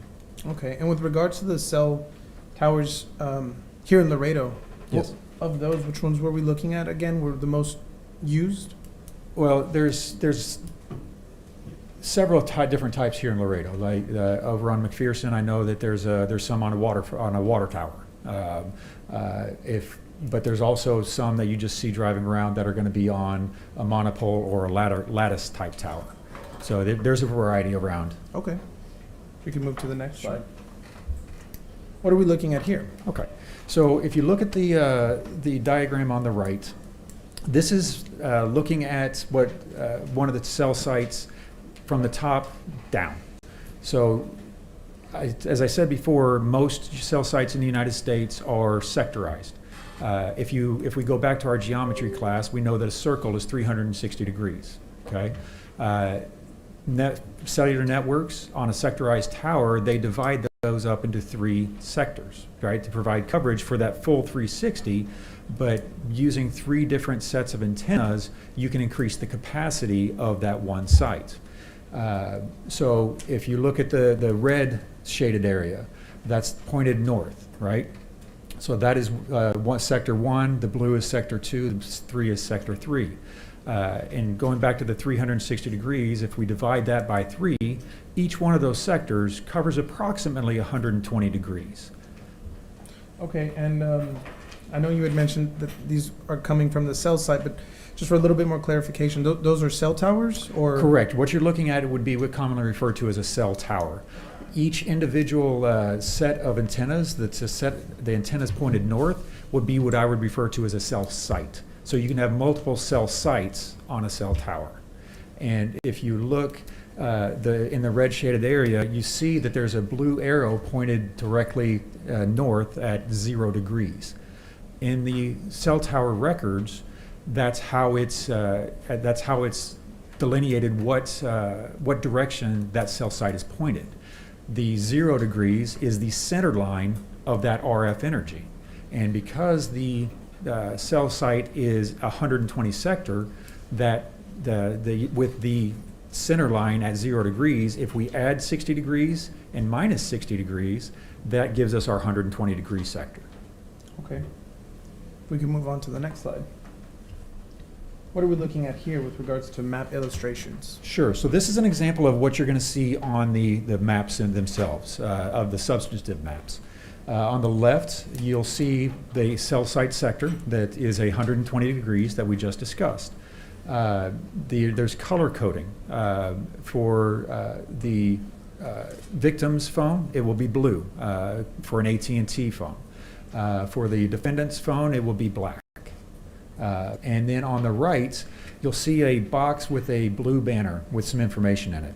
That's what I'm going to refer to as a call-out box. Within that box, you're going to see some information, and that information is shown numerically below with what it corresponds to. So where it says CID 139370724, that is the fingerprint or the serial number almost of that cell site. There is no other cell site in the United States for the AT&T network that is going to have that number. That is specific to that particular cell site. And then for going down, you'll see the date, followed by on the left for number 3 is the phone number that is being mapped. So in this case, it is 956-771-1633, which belong to the victim. And that is the blue sector you see there. Then to the right of that is the time, and that is in central time, local time. Followed by what kind of a transaction was this? In this example, it was an incoming call. So somebody called the victim's phone at this particular date and time. And then lastly, on the number 6 is the azimuth that we just discussed. So in this particular case, it's an azimuth of 120 degrees. So if you recall, the 120 degrees is the center line of that sector, and then subtract 60 degrees and add 60 degrees. So our outer boundaries for this particular sector is 60 degrees, and 180 degrees for our 120 degree sector. Okay. If we can carry on. What are we looking at here when we're seeing something called timing advance illustration? Sure. So you heard me say something a little bit ago about PCMD. PCMD is a Sprint term that stands for per call measurement data. Okay? It is the Sprint terminology for a more general term which is called timing advance, which I'm showing here. So the question becomes, what is timing advance? Timing advance is an engineering tool used by the networks to optimize their networks. The key to cellular communications is synchronizing all the signals from all the different phones in the area. Because if my phone is trying to reach, the signal from my phone is trying to reach the antenna at the exact same point that somebody else's phone signal is trying to reach the antenna at that same millisecond, it's going to cause interference both for that other person and for me. So the networks have to come up with a way to synchronize that information. So it sends out, the way the TrueCall works is it sends a signal from the tower to the phone, and then the phone repeats that signal back from the phone to the tower.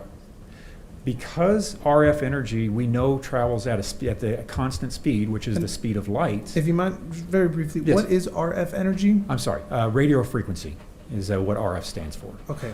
So all the radio waves. So we know that radio waves travel at the speed of light. And if you know how fast something is going, and you know how long it takes to get there, then you can calculate the distance. And that's exactly what timing advance does, is it calculates the distance that a device is from the tower. So you'll see here that I've depicted this in a red arc. What I'm saying here is that phone is going to be somewhere located within that arc, or it could be slightly inside of that arc. And I can explain why if you'd like. Okay, well, let's go to, it seems you have another event box or Yes, call out. the call-out box is the same information. The only thing missing is because the timing advance is not user-generated, it's not somebody calling somebody always, so there's no event type information in there. It's strictly the cell site identifier, date, the phone number being mapped, and the local time as well as the azimuth. Okay. Now, why is it that you say it would be in the band or slightly within? Sure. So there's a theory in RF theory. There is a something called multipath. Okay. So if you and I are talking to each other right now, and you and I, if we have a string between us, right? You are holding the end of a string, and I'm holding an end of a string. It's going in a straight line distance. Okay. So we can measure that distance. Let's see the best way to explain it. So that is the optimal situation, right? I have line of sight to you, or the phone has line of sight to the tower. When we have those situations, it is a very clear calculation to be done that I would be confident that phone would be placed somewhere within that arc. What happens with multipath, though, is that signal doesn't always go straight to the tower, or that signal could bounce around off buildings. It could wrap around a hillside, or it's something of that nature. So what that does is it increases the time. if you go back to our string analogy, you and I have the string, but now we have a bookcase sitting between you and I, and that string now has to go around that bookcase. Well, you and I have not changed positions. We're still the same distance away from each other. However, that string now has to go around the bookcase, causing that string to be longer. And because of that, it cheats the arc a little further out, because it takes just a little bit more time for that signal to come back to the tower. So doing the calculation puts that signal a little bit further away than that device actually was. Okay. And in your experience, again, as an FBI CAST agent, you've utilized this methodology? Very often, yes. Okay. Daily almost. We can continue. What is this drive test illustration that you have here? So in the introduction portion, I told you about how during the certification process, we have to learn how to drive test. So what is a drive test? So we use any industry standard equipment. All the networks drive test their networks to verify that their cell sites are covering the areas that they want to cover. We use the same type of equipment, and we physically put the equipment in our car, put the antennas on our car, as well as a GPS. That's okay, you guys. That's what this chat is for, so you guys can hang out and chat too while we're watching this. So no worries, you guys chat about whatever you want. Whatever you want, that's fine. GPS puck, so we can collect the GPS signals. And we just drive. We drive what the area we believe that cell site's going to cover. And what's happening, if you remember the old Verizon commercials where you had a guy with a phone up to his ear, can you hear me now? He takes a step, can you hear me now? That's what we're doing. We're just doing it a whole lot faster. So what's called a GAR is collecting all these signals, and it's saying at this point, at this latitude and longitude, I see this. Thank you, Autumn Renee. If you are looking at my merch, sorry, I'm just stopping here in the middle here. I just saw your comment, so if you are looking at my merch, make sure that there are different colors. You can get the t-shirts in different colors. The hoodies, I don't think come in different colors. I'm not quite sure. Maybe they do actually. So yeah, if you're shopping, make sure that you check different colors that are available. I think the t-shirts have 18 different colors. So yeah, definitely. And check out those sweatpants. So cute, so cute.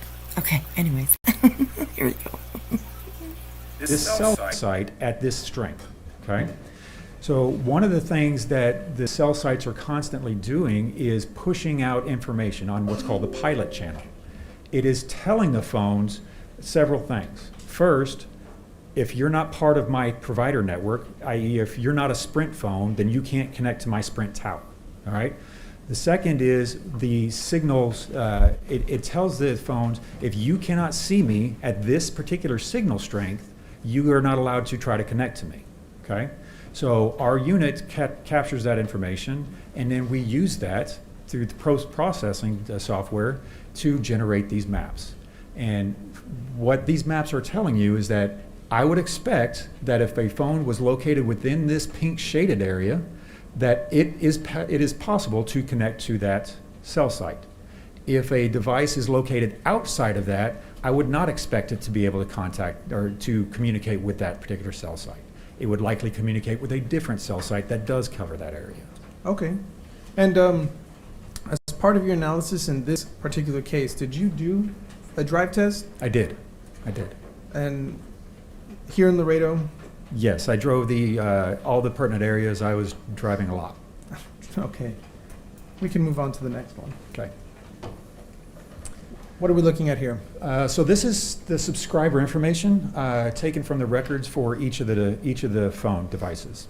This is a phone for phone 956-771-1633. You'll see is in blue, which is the. Yes, Autumn. Actually, I love the website that I use because it actually is very, very reasonably priced. They do take their typical like I don't have merch on hand, of course. It's made to order. So like when you put your order in, they will make it to, and they'll ship it to you. So yeah, I love the sweatpants. I actually don't have a pair myself yet, but I'm definitely gonna get some. And you also make sure and pay attention that I think the prices on there might be Canadian. Like I see them in Canadian prices. So, but that could be just because I chose Canadian funds. So yeah, make sure that you check that. And yeah, very reasonably priced. So yes, I'm glad you're liking it. Okay, let's go. The color I've chosen for the victim's phone. You can see that it's the subscriber is Yolanda Hernandez. Then various information here, what kind of phone, make and model, and et cetera. Okay. All right, so the same type of information for the defendant's phone. Phone 863-242-5881, which was a Samsung Galaxy S7 Edge. And this is his account. And this, yes, the subscriber for this account is the defendant. Okay. Alrighty. And what are we looking at here? Finally, so this is the subscriber information for a Gmail account. I said earlier that we obtained Google location data. For Android phones, which the defendant had, they are required to have a Gmail account associated with that device.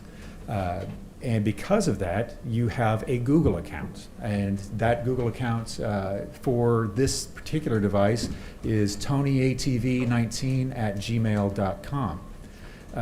And because he has a Gmail account, he's automatically enrolled in various Google apps and features. Okay, and being that this is Google rather than Sprint, is the data that you're looking at from this particular data source the same as what you were looking at in the historic cells analysis? No, it's so in the analysis you'll see several different data types, right? So you've got one from the call detail records, which is the sectors, one from the PCMD report, which is the ARCs, and then you'll see additional circles showing the approximate location based on the Google location data. Okay, carry on. What is it that we're looking at here? I believe it is a carbon copy of what is being displayed to the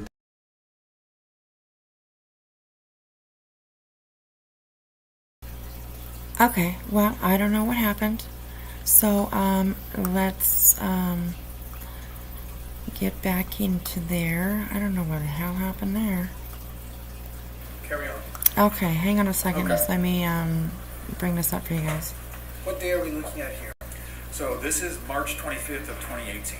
And what time frame is this slide depicting? This particular slide goes from 12:27 p.m. to 1:25 p.m. Okay. And what is it that you're showing us? So there's a few different items of interest here. We'll start off with the blue sector. Let's start off the most general, going into the most specific. Okay. So the blue sector that's pointing north, that is a phone call that Ms. Hernandez's phone received at 1:04 p.m. Okay, on 3/25 of 18. Okay. All right. Then the black sector above it with that arc, that is a timing advance measurement. Okay? So that timing advance measurement, I would expect Mr. Burgos' phone to be within that sector or slightly within inside of that arc. Excuse me, not sector, within that arc or slightly inside of that arc. Okay. And then finally, if you can see all the little tiny red circles there, those are the Google location data showing that Mr. Burgos' device was either at or very, very close to Winfield Park between 12:27 and 1:25 p.m. And again, the Google is Thank separate you, from Mama. all of the CDR, I love the you cell too. I'm detail so records glad that we became have all friends. those arrows. and- Correct. They're appreciate two that. completely different systems, and they do not rely on each other whatsoever. And so your testimony today is that based off of this timing advanced arc that you generated, Mr. Burgos would be either within anywhere of that arc or a little bit inside of it, correct? Correct. And in this case, it appears that he was inside of it based on the Google location data. Okay, so the Google then corroborates what the cell detail records are showing you? I believe it does, yes. Okay. You can carry on. Okay, so this is, I'm sorry. Well, what is the question you had? Oh, if we can, what date are we looking at now? Same date is just immediately following the previous slide chronologically. Okay, we can just go back real quick. Sure. So previous slide ends at 1:25? Yes. Is that correct? That's correct. Okay, can we move to the next one? What time does this one start? 1:26, so Okay. 1 minute later. Okay. All right, so again, with the blue sector, there was a second incoming phone call that occurred at 2:06 p.m. for Ms. Hernandez's phone. And then the black sectors on these are not timing advance measurements. They are actually a cell site or cell phone activity. There was one incoming call and 2 outgoing calls ranging from 1:29 p.m. to 1:45 p.m. And if you notice, both of those cell sites are facing each other. Generally, what that could indicate, and especially if you start seeing them bounce back and forth between each other, that indicates to us that that phone is somewhere in the middle, in that center line area of where there's overlapping coverage to allow for a phone to move seamlessly from one tower to another. Okay. So, sorry. And then what about the red dots again? So these are additional Google location data. And if I may, so what happened here is Mr. Burgos' device actually left the Winfield Park area. You can see this larger circle to the north at 1:26. Okay. Then continued to the northeast to that very small circle at 1:27 p.m. Okay. And then south on the loop at 1:28 p.m. And finally made his way back to Winfield Park between 1:33 and 2:20 p.m. So effectively, the phone was at or near Winfield Park. It left, made a big loop, and then came back to Winfield Park area. Okay, and how long was it at the Winfield Park area again? In this particular slide, from 1:33 to 2:20, so not quite an hour. Okay. We can move to the next slide. What day are we looking at here? So this is the following month. This is on April 7th of 2018. Okay. And whose data are we analyzing here? This is again going to be Mr. Burgos' phone. All right. And what is it that we're seeing here? So this is a satellite image with the Google information overlaid on top of it. You'll see that from 4 p.m. to 4:04 p.m., the device was traveling east on East Del Mar until it reached the end point, and at which point it traveled back south along the different roadway you see there and remained in that area from 4:07 to 4:23. And I put little gold brackets to kind of differentiate which data sets went with which information box. Okay, so he drove eastbound in the top one then, is that correct? Correct. And then, I guess it'd be southwest? Correct. Southwest, still north of the church, but in that little field area. Okay, and how many days is this prior to the murders? 2 days. Okay. We can move to the next slide. What day is it that you're showing us here? So this is the day of the homicides. And what time is this slide showing? This is at 5:45 a.m. Okay, and what is it, actually before that? Whose data are we tracking in this one? Again, all the Google data was for Mr. Burgos. Okay, and then what are we seeing? So this is the last Google location data before the phone left the area of the house. But in the center, you'll see the yellow box with a house. That is Mr. Burgos' residence. The the circle around that is the Google location data showing that Mr. Burgos' device was at that location or very near that location at 5:45 a.m. And when you say at or near, they could be Autumn Renee. Yeah, they could be doing that. They could be. He was doing a lot. Yeah, he was pretty busy that morning, eh? So, yeah. See, this is the part of the cell phone stuff and whatever that I don't mind. So, yes, yes. Yes, he did. He did premeditate it. He actually set her up to come and meet him at the park where she was murmured at, and he ambushed her. Like, he was literally like waiting in the bushes, ambushing her.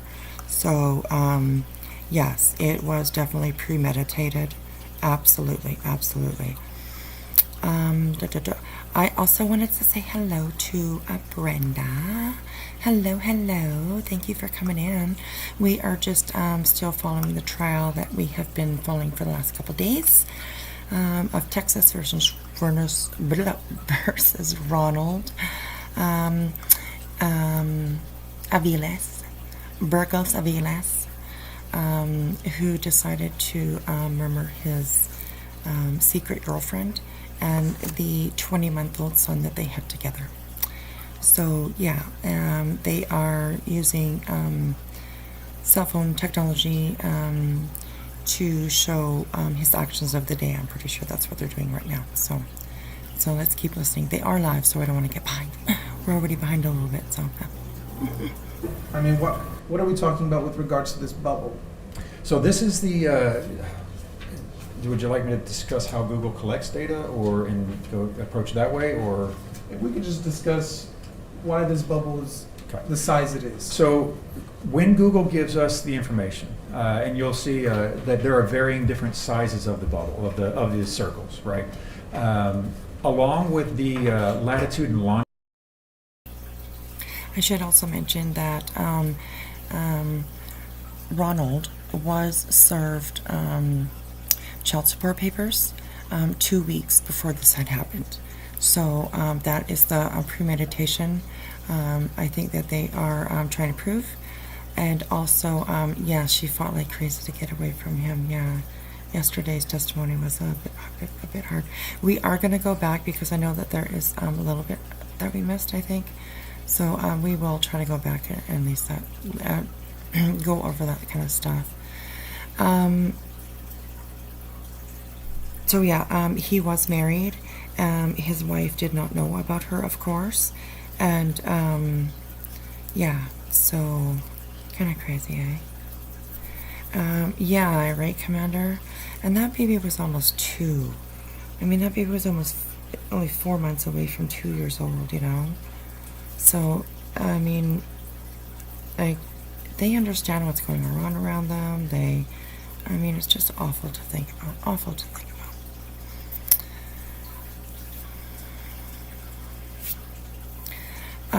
Autumn, it was his side chick and the son.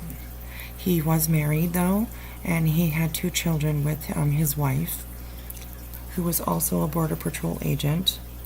Ronald is a Texas Border Patrol agent, so, no, Autumn Radio, that's okay. I said side girlfriend instead of side chick. I almost called her a side chick, too, then I was like, oh, I don't want to be disrespectful, so. But that's what she was, so, you know, it's, you know, yeah.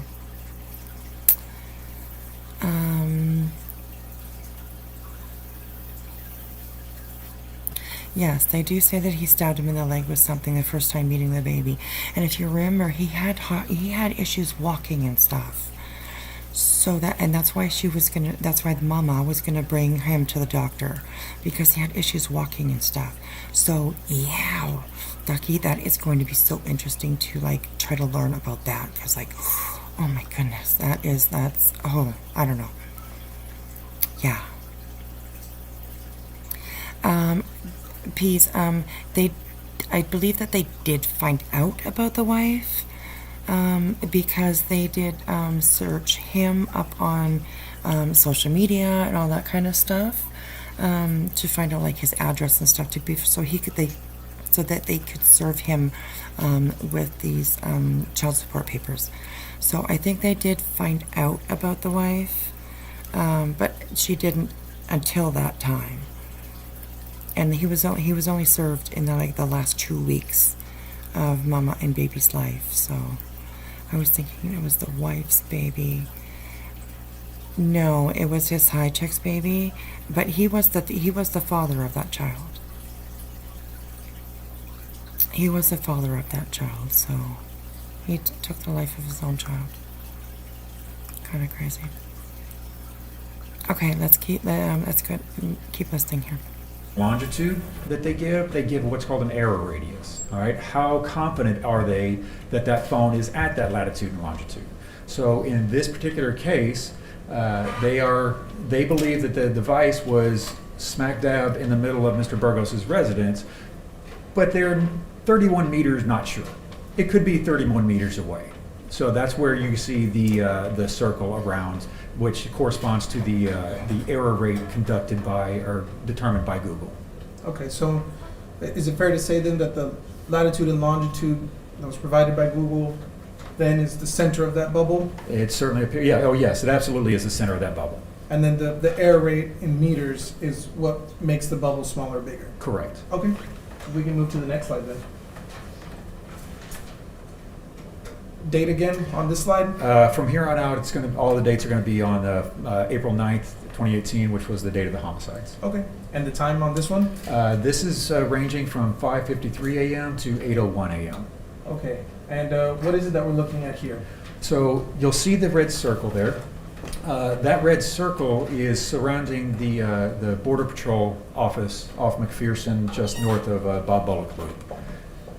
And between the times of 5:53 a.m. and 8:01 a.m., there were 190 different readings that Google took, placing him somewhere within that large circle.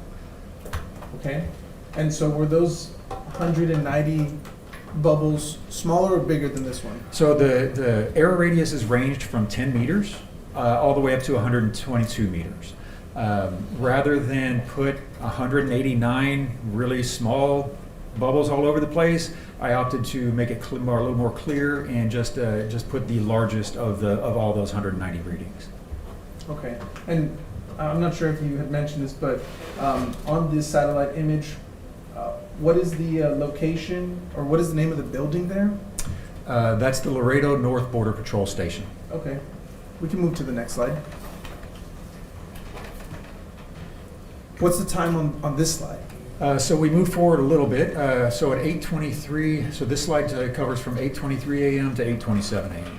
Okay, and what is it that we're seeing here? So again, we're looking at Google location data for the defendant.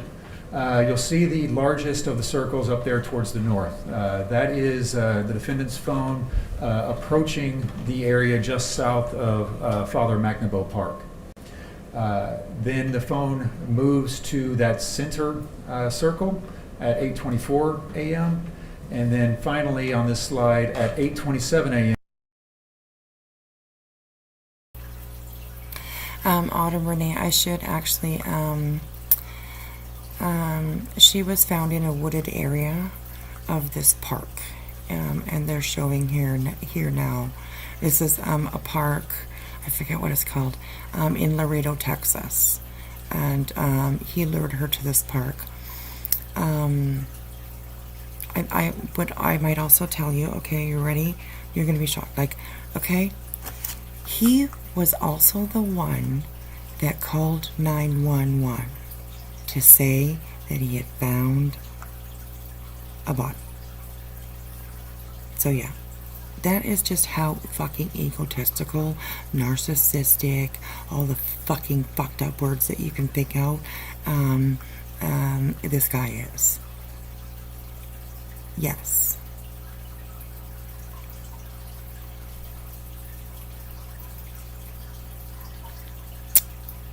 Yeah, they were having an affair. She thought it was a relationship. It was an affair for him. He was never part of the baby's life. He wanted her to terminate the pregnancy. She said, fuck that, I'm going to take care of my kid. And she did for the first, 20-something months. And she started, like, it started getting a little bit tough for her, and her friend, I think, was the one who actually convinced her, yeah, fuck, go after child support. Why the fuck shouldn't he fucking pay? And that's, I think, when they found out that he actually was married, and so she decided to go ahead and serve him papers.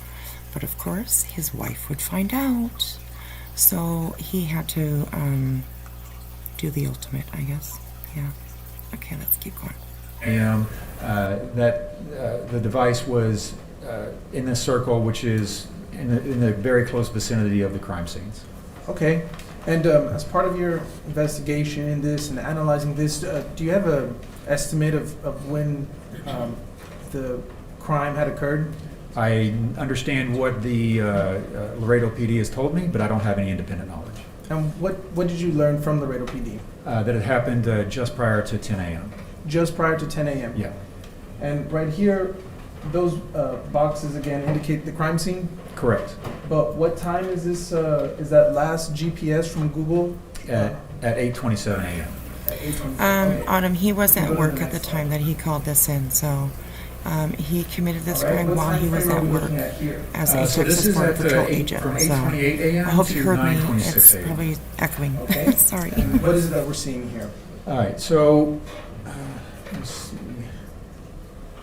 So we'll start off with the Google circles here. So the circle to the bottom, more to the south, just north of the crime scene area. So Mr. Burgos' device was in this area between 8:28 and 9:03, and with very tight radii, very precise. From 9:05 to 9:26, the device actually moved north just a little bit, but still in that kind of that dirt lot area. Remained there from like I said, 9:05 to 9:26. Now, if you look more towards the north. Continue. Okay. What are we looking at on the north side with the blue box? Sure. So this is video surveillance that was taken at Father Magnabo Park, as provided to me by Laredo Police Department. At 9:09, the victim's vehicle entered the parking lot and parked on the northernmost of those two red dots. Okay. At 9:17, the victim moved her vehicle to the southernmost of those two red dots. So I wanted to show the distance between both, because both are accurately where she parked, just at different times. But I wanted to show that in relation to where the crime scenes were, and where Mr. Burgos' phone was at the same time. Yeah.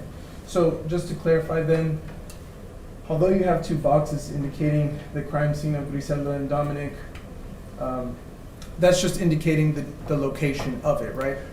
Right, that's the locations where their bodies were eventually found. Okay, but what you're saying is that in this slide, between 9:09 and 9:17, she's captured moving her vehicle Correct. in the northern side of the park in the parking lots. Correct. At 9:09, she entered the park and parked in the northern red dot, and then moved her vehicle to park in the southern red dot. Okay, if we can continue to the next slide, please. So, may I comment one thing on this real quick? Well, sure. Objection, Your Honor. After question answered. Was there an objection? Yes, Your Honor. You want a question answered? Question answered. Okay. What's your question? Yes, what if anything is on this slide that you believe to be important? I just wanted to, also based on this testimony here, yesterday I had said that I had thought that she had walked to the park from her friend's house. Because if you remember, she was at her friend's house before she went here, and she was trying to make herself look pretty, and she, got Dominic all dressed up nicely and stuff. So I thought that she had walked there, but she didn't. They're showing where their vehicles were parked, apparently. So I correct that mistake, that she drove there, then put Dominic in the stroller and walked to the location that this guy probably said, oh, meet me here by this tree or by this bench or whichever. So I just wanted to correct that. Important. So this is where the Google location data ends for the defendant's phone. Okay, so at 9:26, you'll see in this orange box I have to the top right of the map, that at 9:26 a.m., Mr. Burgos' phone stops reporting information to Google. And that could be for several reasons. And what are those several reasons? It could be that, in general, it could be that a phone is turned off, turned into airplane mode, or there's whatever application or that was using the Google location is closed. In this particular case, based on what I've seen in totality, I believe that there was an application that was closed by Mr. Burgos or the user of the phone, which then stopped the communication flow regarding the location data. And why do you believe it was an application being closed rather than the phone being put on airplane mode or being shut off? Because we'll see, as we see in later slides, there's still cellular activity happening. So if there's still cellular activity happening, then the phone has not been turned off and it is not in airplane mode. Okay. We can go to the next slide then. All right. What time is it that we're looking at here? All right, so the way I organize the report is I put all the Google information first, and then we're kind of going to backtrack and go over the cellular information. If I put it all on the same slide, it's just going to become very difficult to read and understand. So we're backtracking now. It's still on April 9th, the date of the homicide, but we're backtracking to from 7:43 a.m. to 8:22 a.m. So prior to the arrival at the Magnolia Park. Okay. And what is it that we're seeing here with all these blue logos and icons? So these are the cell site sectors that were used by the victim's phone. If you see at the northernmost at 7:43 a.m., her phone received a call, and then if you look at the southern sectors there's two. There's one pointed due north at 0 degrees and one pointed southeast at 120 degrees. That's where at 8:11 is where the sector that was pointed to the southeast, there were two incoming text messages. And to clarify, where it says incoming SMS, SMS stands for short message service, which is a text message. So at 8:11, I'm sorry. Yeah, so I guess what I'm going to ask then Yes. is at 8:11, the phone is picking up on the sector, like you said, pointing south towards Lake Casablanca? That's exactly correct. Okay.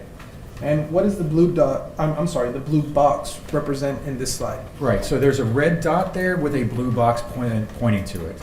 That's the location of a Chick-fil-A where I was advised by Laredo PD that there was video of the victim's vehicle. And what time was that video? At 8:09 a.m. 8:09. And at 8:11, her phone is pinging on to the sector heading south towards the lake.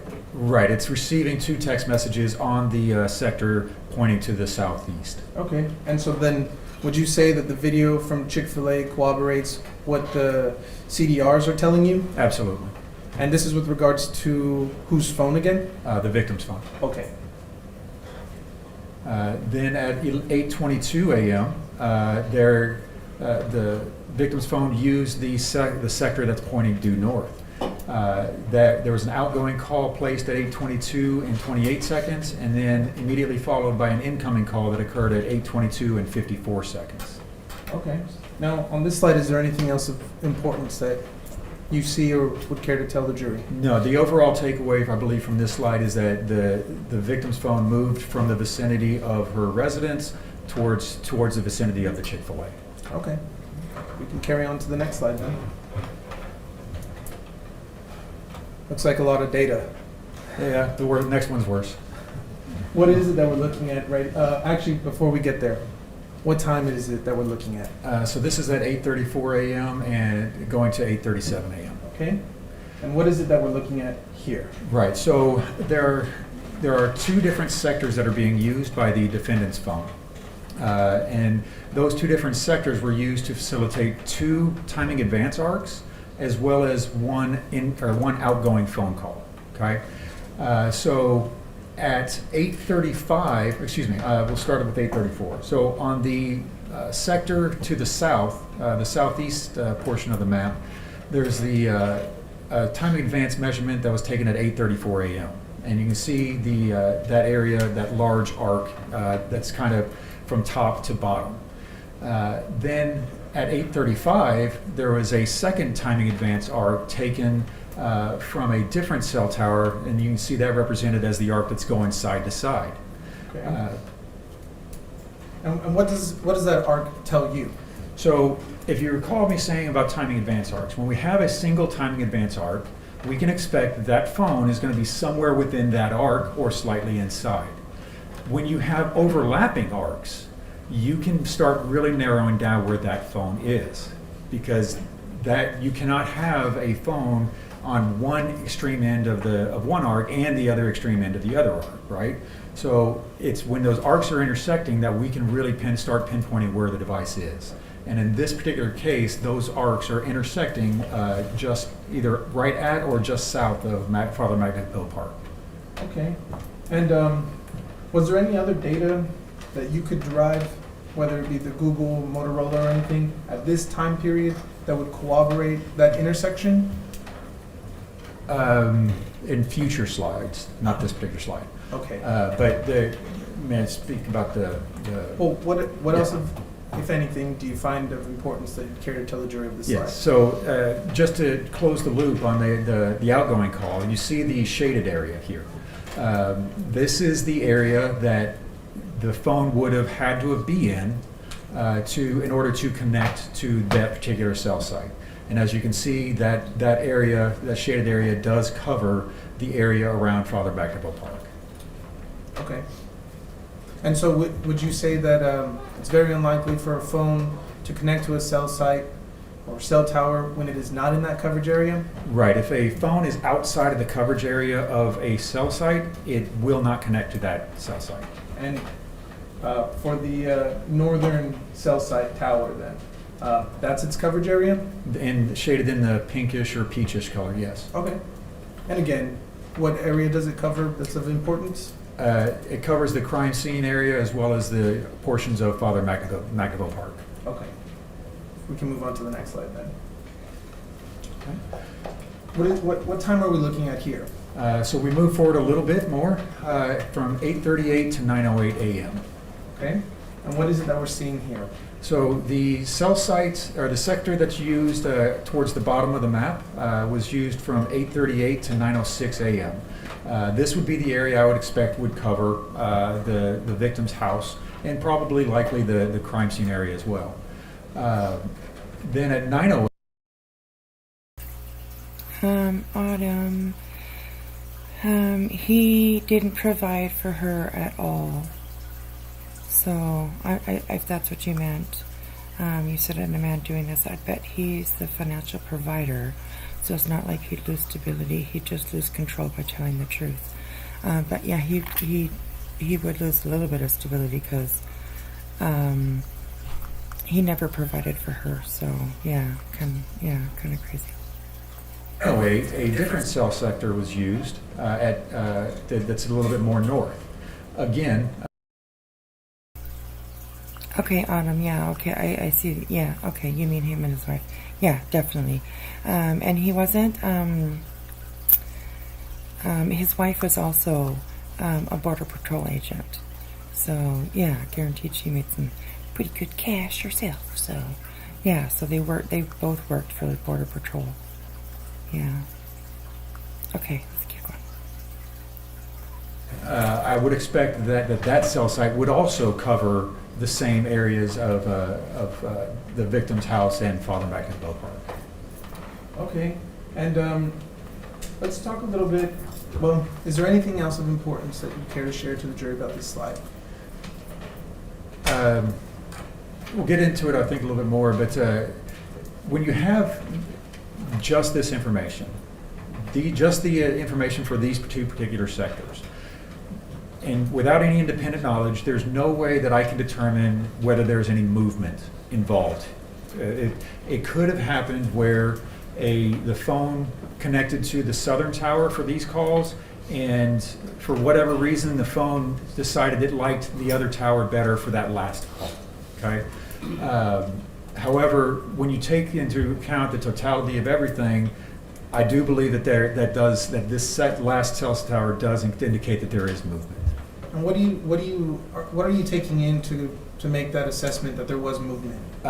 Primarily the video of the defendant's vehicle arriving at Falda Magnolia Park. Of the defendant's vehicle? I'm sorry, the victim's vehicle, I apologize. Okay. So, but again, it is possible, just looking at this by itself in isolation, it is possible for a phone to connect to two different towers without actually moving. Okay, but again, in this case, you had the video evidence, right? Right, taking other factors into account. Okay. We can move to the next slide then. All right. What time are we looking at here? So this is from 9:49 to 10:36. Okay. And what is it that we're seeing? So I'm going to forward one so we can kind of go in progression in chronological order here. So if you see here that I've created a little box around the small icons for the crime scene, and I kind of zoomed in a little bit. That's so that it can become a little bit more clear what we're talking about and what we're seeing.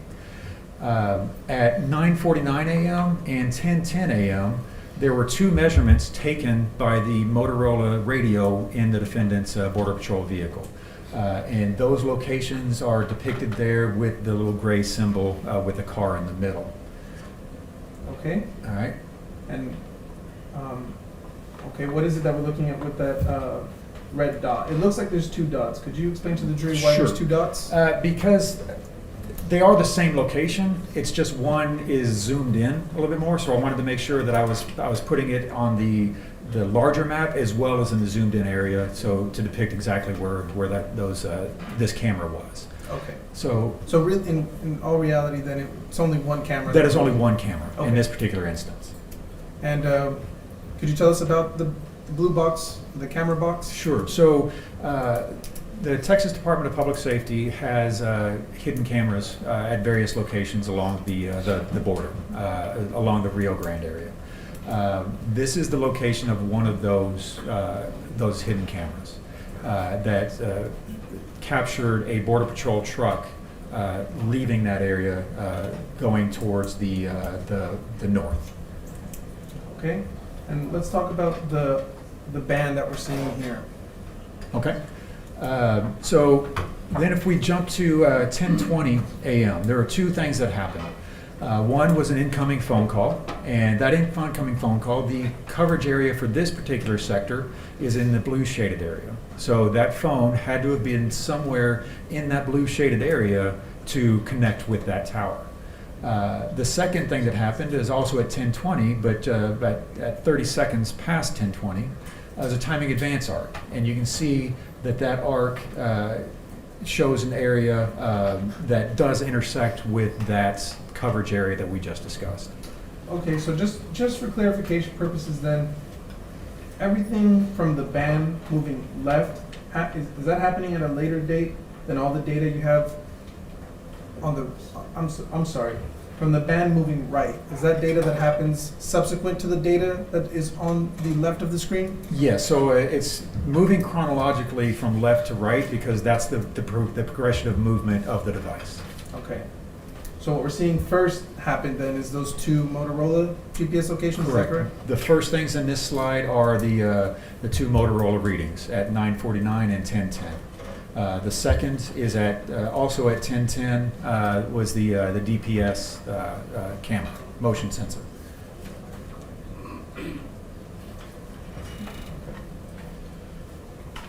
What did you just pull up onto the screen? So this is another video surveillance. This one taken from an elementary school on Lowry Road, Okay. and that was taken at 10:12 a.m. All right. We can move on. Okay. What is it that we're seeing here? Another surveillance from a business called Melton Truck Lines, and at 10:16 a.m., continuing to the east. And what is it capturing? It's capturing video of a Border Patrol truck passing by on the roadway. Okay. We can carry on. What is it that we're seeing here? So at 10:22 a.m., there's a Encinos Townhomes on Shiloh Drive, captured video surveillance, again, of a Border Patrol truck traveling eastbound on Shiloh. Okay. And if we can carry on to the next portion. What is it that we're seeing here? At the J.B. Alexander 9th grade campus, there's another video footage again showing a Border Patrol truck passing by, traveling eastbound on Shiloh. Okay. What if anything else do you have? Okay. And finally, the defendant's neighbor had video cameras mounted on his residence, which captured a Border Patrol truck entering his driveway and remaining there. He arrived at 10:27 a.m. and then left at 10:36 or 10:37 is right on that line. Okay. Could we go back a couple Sure. couple slides? Just a couple slides. Yes, please. Okay. Right here, actually. Autumn Renee, if you look back on my profile, this is actually the second. The last one I just did a video or two, I can't remember, on a Border Patrol agent who was also a Texas Border Patrol agent, and he murmured 5 women, I think it was, like 5 women in the local area. And like they were prostitutes, I believe. So yeah, it's kind of scary. So yeah, it's kind of crazy. Sadly, this probably wasn't his first girl and child. Yeah, you never know, right? Maybe we'll hear testimony from other people that have done this. Yeah. Yeah, Autumn Renee. That's why I was kind of a little bit hooked on this one, because I was like, damn, like another Border Patrol agent. Like, oh my gosh. So yeah, there's a video. It's like way down in the beginning when I first started my channel, and I was actually doing true crime until I fell into that huge swirling tornado mess of a rabbit hole of drama and Molly and all that shit. So yeah, go back and have a look, you guys. That's a pretty horrid story too. He was also married with a wife and children, and yeah, so it's kind of crazy. Okay. What is the last outgoing call that the victim's phone placed? The last outgoing call occurred at 9:06 a.m. And just to summarize, so we're not having to worry about it later, at any point after this time period, are there any other outgoing messages and or calls made by the victim's phone?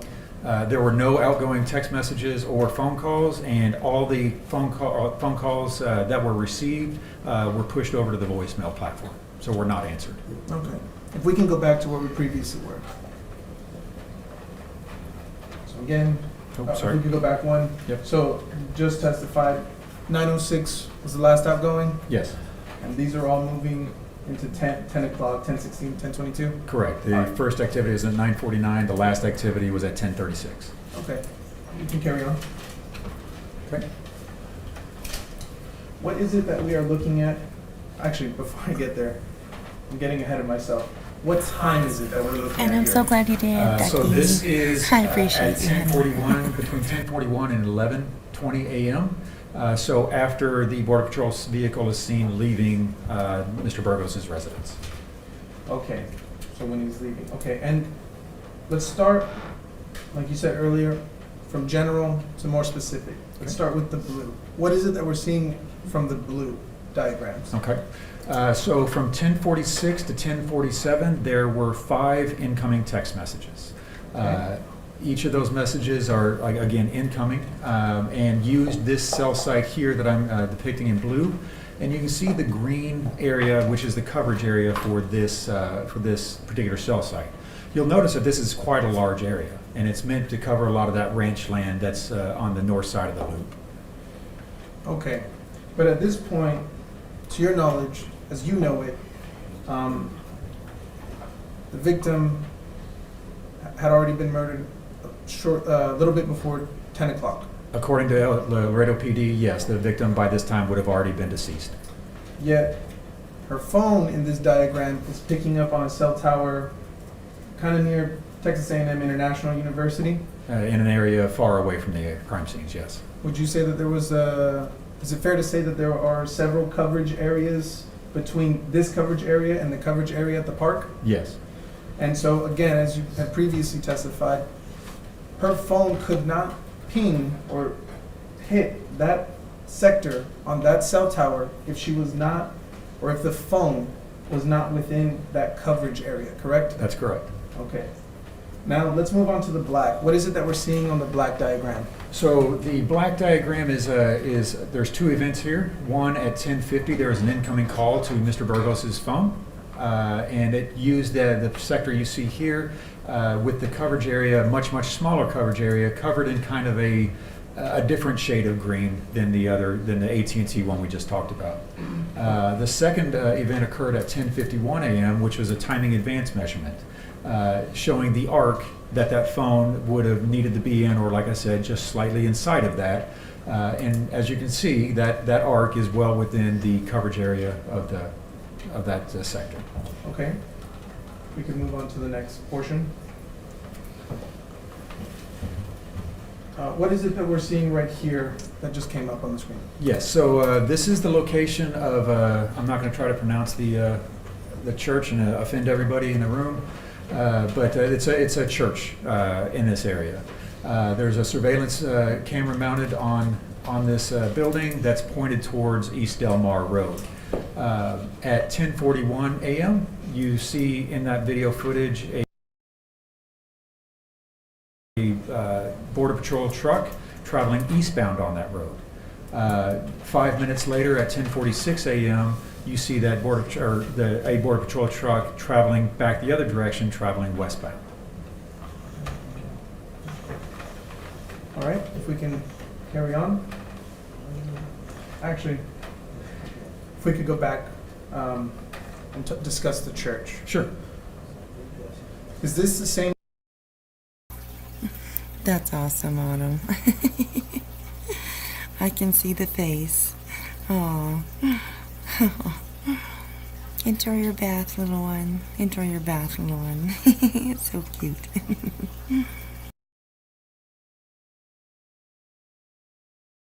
Same church that we saw from the Google data that was collected on the 7th. Commander, he was just saying that he didn't want to say the name of the church. This is like in Laredo, Texas, which is prominently Mexican, probably. So maybe he just couldn't pronounce it. It's why he wasn't going to say the name of the church, and he just didn't want to offend people that may be part of that area that may attend that church, and he didn't want to offend them by saying the name wrong. So, yeah, the church itself is not offensive, but the way he might say it might have been. So, he's just being cautious. Yeah. 2 days prior to the murders? Yes, it is.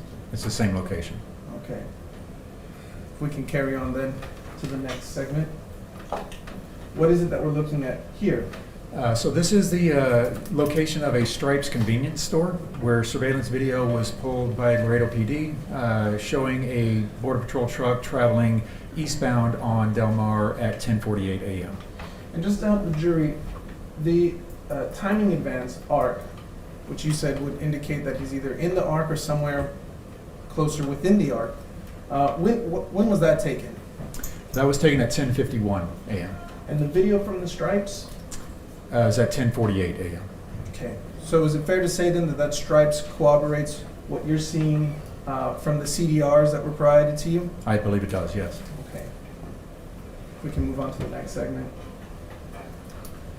What is it that we're seeing in that dark red box? And finally, this is the time at 11:20 a.m. that Border Patrol received a notification over the radio from Mr. Burgos that he had discovered a body. Okay. We can move on to the next one. I believe that's all, sir. That's all it is, yes? Yeah. Okay. If I can have a moment, Your Honor. We pass the witness. I'm gonna bother you for about 5 minutes, whether or not you all are ready to go or not, but I need to take this real quick, 5 minutes, and then we'll be right back. I wish I could tell you could stay there, but I don't want to take a chance, so please walk with Mr. Rubio. You rise to the jury.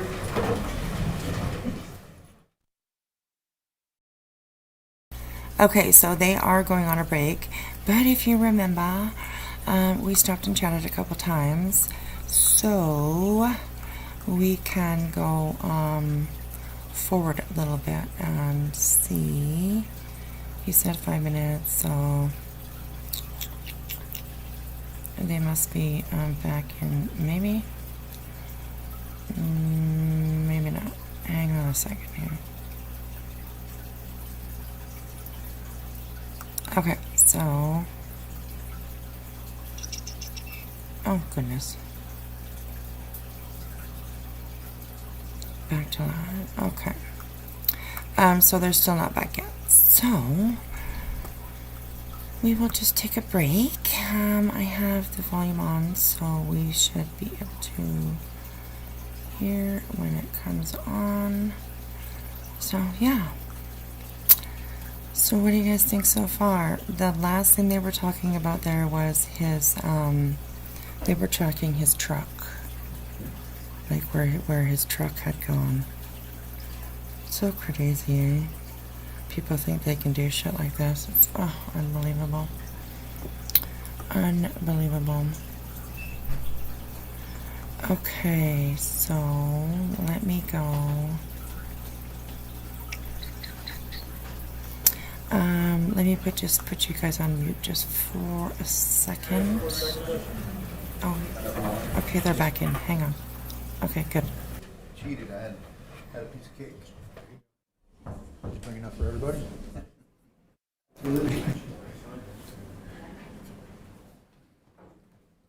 Jury should be back.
Thank you all. Please have a seat.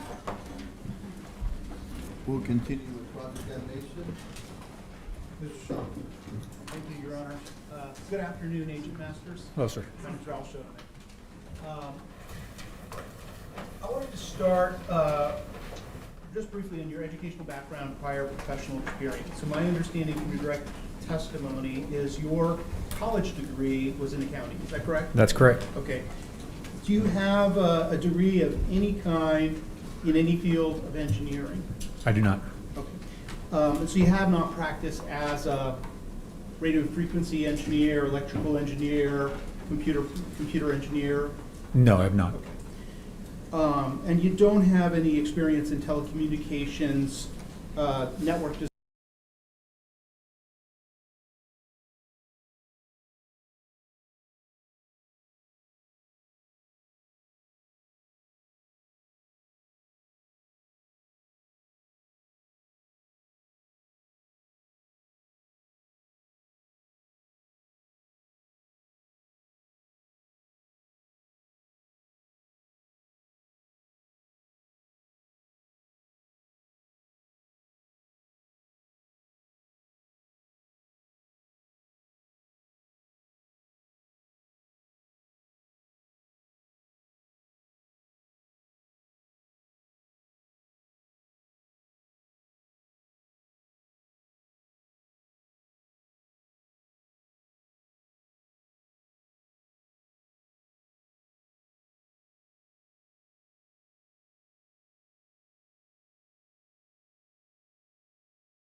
Okay, you guys, I'm back. I don't know what happened here. It paused for some reason. Sorry. I don't know No. what happened. I'm sorry. I'm back though. Thank you, guys. No, not for the company, no. You've been essentially, since you graduated from college, a career law enforcement officer. That's correct. Okay. And as I understand from your prior history as a law enforcement officer, it wasn't until you joined the FBI, and I believe that was 2011, is that correct? That is correct, sir. That's when you first began, was it 2011 that you first began training in this area, or was it subsequent to that? No, it was in 2014. Okay, so it's only been since, well, it's been since 2014 to the present date that you've had the training and been engaged in this particular field of cell site location analysis. Yes. Okay. I think one thing that I think is really important to understand here, and I just want to make sure that the record is clear and the jurors all understand this, because I think we make an assumption that when we see that a cell phone is in communication with a particular cell tower, it must be in closest proximity to that tower. That tower is the closest cell phone tower to the cell phone. And that's not correct, is it? Generally, it is correct, but not always. There are factors that could affect that. Okay, so it's not necessarily, that's the important point here, I think, for me, is that it's not necessarily the case that if a cell phone is pinging or communicating with a particular cell phone tower, that it is closest to that tower as opposed to another tower in the area. Again, generally, it is the closest tower because that is going to have the strongest and clearest signal, but not always, because there are factors that could affect that. And even when a cell phone is initially connected to the cellular network through a particular cell tower, that doesn't necessarily mean that the call will remain connected to that cell tower, but will, depending on the strength of the competing cell phone tower signals, it may be actually transferred to a different cell phone tower. Is that correct? Partially. You're mixing things up a little bit, but when the phone connects to the network, it is the phone that chooses which cell site is going to use. As soon as the cell site connects to that network, that first cell site is what we see in the call detail records. Subsequent to that, the network takes over and can redirect to a different cell site using the information that is obtained from the phone. As long as the phone can see it, the phone communicates all the information that it sees about the surrounding towers, so the network can decide, okay, I want you to move you over to this other tower to optimize my load. Thank you for that explanation. I want to just touch then also on something you testified about on direct, which has to do with when a phone is mobile versus when it's stationary. And I believe your testimony on direct was that even when a phone is stationary in one location, because it may be in overlapping coverage areas of multiple cell phone towers, it may connect to more than one cell phone tower, even though the phone itself is stationary. Is that correct? There are times where that can happen, and there's also times where it would be unreasonable for that to happen. If the two cell towers that you're talking about are 20 miles apart with 10 cell sites in between them, then no, that would not occur. If you're talking about the surrounding tower, the adjacent tower, then yes, it is possible for that phone to remain in one place and connect to both of those towers. But one cannot necessarily conclude that a cell phone is moving from the fact that it connects to more than one tower. Sometimes you can, depending on the towers that you're speaking of, but sometimes you can. Autumn, they could like maybe pull in the biased part because he is an FBI expert. So, yeah, he's definitely probably more so on the side of the prosecution, you know what I mean? But he's also FBI. So, they are obviously taught to, you know, give testimony to be unbiased. Yeah, so. Anyways, I just wanted to mention that he is an FBI expert. So, yeah. Anyways.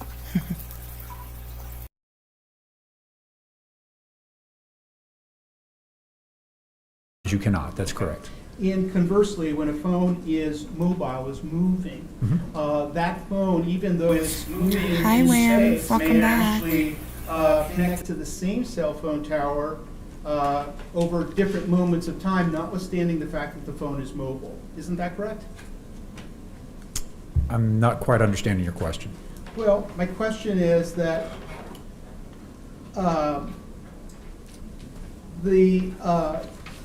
as I understand this, a cell phone will relay its information to every available tower approximately once every 7 seconds. Is that about right? I don't know that timing is exactly right. It happens at the microsecond level, but go ahead. Okay. But the point is that it is periodically or intermittently communicating with the available cell phone towers in the area, and it may connect to different cell phone towers as time moves, as time progresses. Yeah. Just for clarification, sir, are you speaking of when the phone is idle? Sorry. Absolutely, Autumn. Yeah, I totally agree with you, for sure. Good point, good point. Or when it is actually connected to the network? I think connected to the network. Okay, so when the phone is connected to the network, after it has made that initial decision, what would that the phone chooses based on the clearest and cleanest signal, then the network takes over. Then it's kind of a marriage between the network and the phone. The phone is still measuring all the cell sites in the area, and it's reporting those measurements to the network, where the network can decide, okay, you're fine, stay where you are, where everything's good, or if in the case of your example, if you're moving, then your signal is going to be weaker as you move away from the tower, from tower 1, but the tower 2 is going to get stronger. So at some point, there's a cutoff where the network is going to say, okay, hand off from tower 1 to tower 2. Thank you. Now, I want to just go through really quickly the different types of cell phone records and sources of data that you reviewed and that are reflected in your report. Okay. And the first one, as I understand it, is called detail records, and I believe this slide is an illustration of that type of data. Is that correct? That's correct. Okay. And what's important to know, or one thing to know about call detail records, is it contains information about the date, time, call duration, the parties to the call, and the cell phone tower that connected the phone to the cellular network, right? The tower and sector, yes. And I just want this to be clear, because in this particular illustration, you show an arc and you show a shaded area, but because this particular kind of data doesn't allow for a calculation of distance, Right. and I think you explain this in the text below this image, the shaded area in this image is not illustrative of the actual radio frequency, footprint, or coverage area of the cell site, but rather demonstrates the direction of the antennas on the cell sites.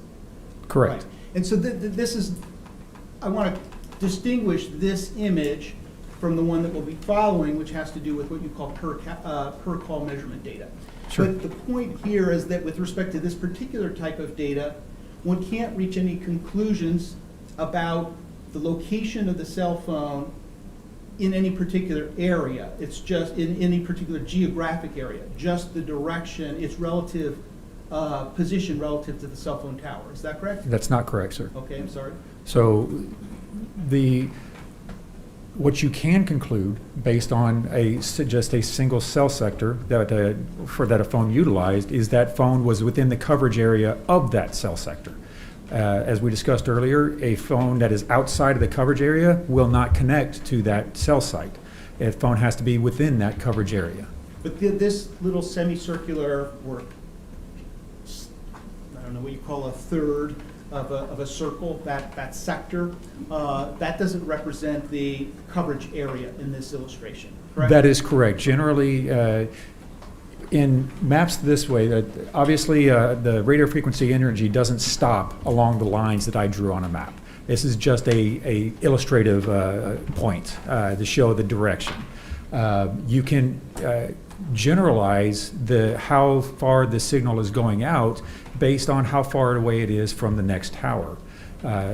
Network operators, they design their networks so that the tower frequency from one tower goes a little over halfway to the next tower to allow for that overlap for an easy handoff.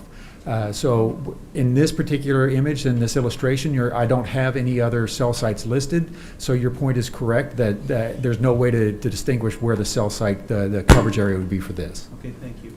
And just so the record is clear, this is the only kind of data that you had with respect to Grizelda Hernandez's cell phone. Is that correct? That is correct. Okay, so you did not have the per call measurement data or the Google location data? Correct. AT&T does not have did not have a timing advance report back in 2018, and there was no Google information provided for her phone. Okay, thank you. I want to just then move to this illustration, and this is what you've called the timing advance illustration. And you explained that for a Sprint cell phone, which was the only one of the two cell phones in this particular case from which you could get this particular type of data, the particular technology that Sprint uses, it calls per call measurement data. Correct. And that's just what Sprint calls its particular variation of this type of technology. Correct. Timing advance is the technology. Per call measurement data is like a retail name of that technology. And this data was not available for Grizelda Hernandez's phone. That is correct. AT&T did not offer this And information. you explained that this band that's illustrated here in this image, red band, you can conclude that the phone is either within that band or within that area, correct? Slightly inside, yes, Okay. sir. And so you relied on this data for the purposes of your report, correct? I did. Okay, and you reviewed the Sprint per call measurement data from Mr. Burgos-Aviles' phone, correct? That's correct. Now, may I approach, mark this as Defendant's Exhibit 6, and I hope that's the correct number. Okay. Can I approach it? Sure.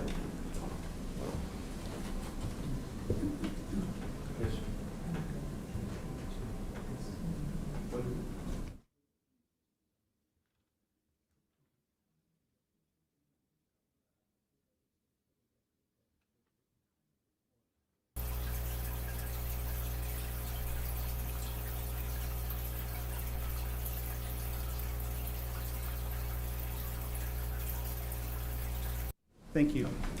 So, Agent Masters, I'm showing you what's been marked as Defendant's Exhibit 6. Yes. Do you recognize that document? I do. And you recall seeing it from your review of the per call measurement data records in this case? It was in the records. I did not review it because I've seen it 100 times. Okay. So it's standard for this Yes. document to be in Sprint per call measurement data records. Correct.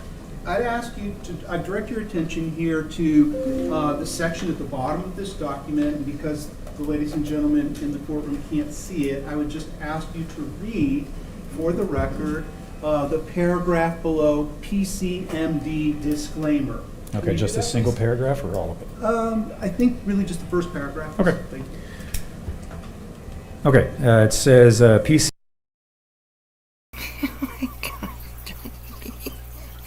Oh, Ducky. Oh my god. That was hilarious. Oh, Jesus, you're killing me. Oh my god, you're killing me. Jesus. Oh my god. Okay, I got it. I'm not even gonna say anything. Oh my gosh. Holy moly. PCMD disclaimer.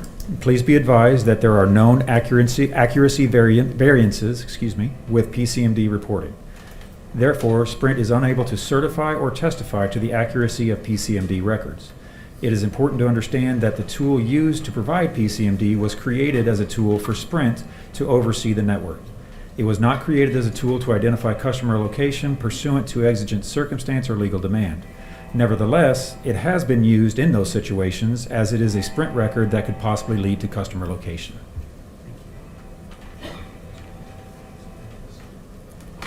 So, as I understand this document, Sprint says or acknowledges that its per call measurement data records, there are known accuracy variances with their reporting. It's the legal disclaimer, yes, sir. Okay. And Sprint also says it's unable to certify or testify to the accuracy of per call measurement data records. That's what the disclaimer says, yes, sir. And it also says that this particular technology was developed for purposes of managing the cell phone network and not for the purpose of cell phone location, correct? That's correct. But that's how you are using this particular data in this case, is that correct? That's correct, but I would equate that to a bank has records that it creates for banking transactions that they use for their internal business purposes. Law enforcement also uses those records when it's prosecuting or investigating economic crimes. So I would equate the two, that yes, per call measurement data was created as a network engineering tool. However, we can also use that same information as a law enforcement tool. Well, I understand that, but Sprint has actually issued a disclaimer that says that this data was not created for that purpose, and it contains errors, and that it was not created for the purpose of cell phone location. Right, and it also says that it has been used for that purpose before. Right, contrary to the disclaimer. Correct. Thank you. I just want to also then very briefly touch on the Google location data.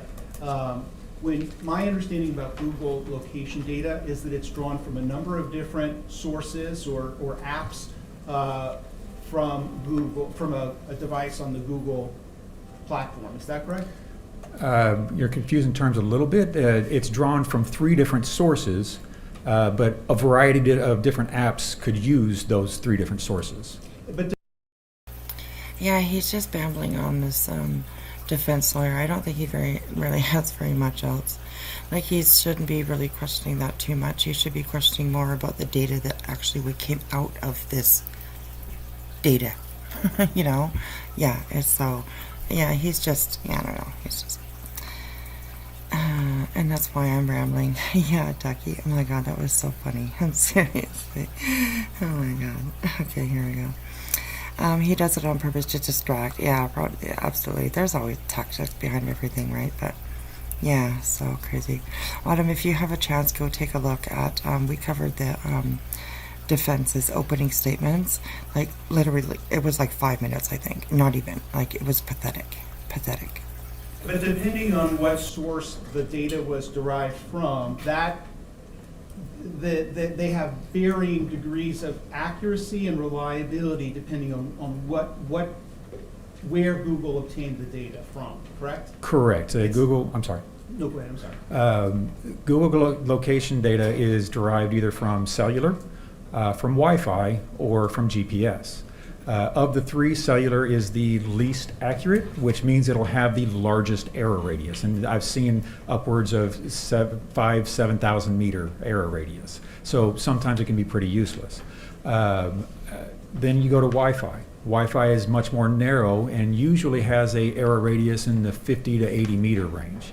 And then the most accurate of the three is GPS, which can get as specific as 10 meters, as we saw in the report or in the analysis.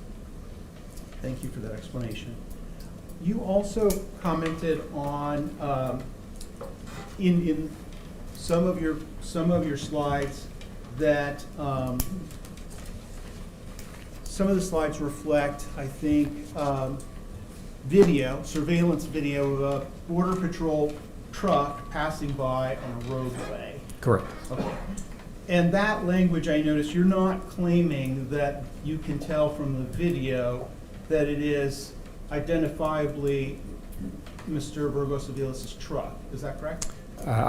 Even if his particular truck was in front of me, I couldn't identify whether it was his truck. I have no independent knowledge of which truck is his, which one was not. The only thing I'm saying is that the Laredo Police Department provided me with dates, times, locations, as well as the still video shots showing a Border Patrol truck passing by each location that's listed. Right, so all you're saying is that a Border Patrol truck is visible in those surveillance videos? That is correct, sir. And we're on the border. Can you roughly estimate like how many Border Patrol trucks there are driving around in town Laredo? I couldn't estimate, sir, but there's more than one. I know that. Okay, thank you.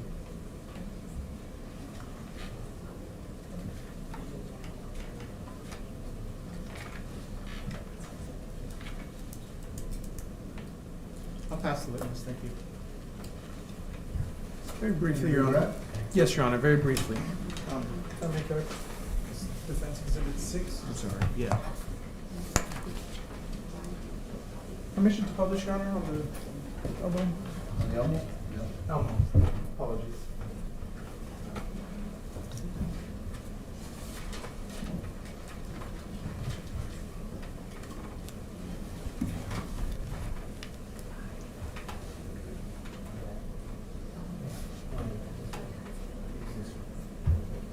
Okay. Special Agent Masters testified earlier, you read the PCMD disclaimer. Could you read what it says starting at this sentence? Nevertheless, it has been used in those situations as a sprint record that could possibly lead to customer location. Okay. Now, in using this timing advance, has the FBI, and in your experience, have you ever used it by itself? Yes, yes. The PCMD report that we're referencing here has different columns of information, okay? One of those columns is a latitude and longitude. And I will agree with the defense all day and every day that those latitudes and longitudes are incorrect. They're most likely not correct. What those are the network's best guess at the specific location that device is located. In our experience, and we've been doing this a long time, those are generally not accurate at all. What is accurate is a separate column in the PCMD report. That's the distance column. That's the timing advance measurement that tells you how far that device is away from the tower. That's where we create the arc. We have used these timing advance measurements for years and years, and whenever we have a missing child or a case that we're working, the first thing I'm asking for is the timing advance measurement, because it is by far the best measure that we can locate that phone quickly. And could we go back to the PowerPoint slide, or the, apologies, PDF?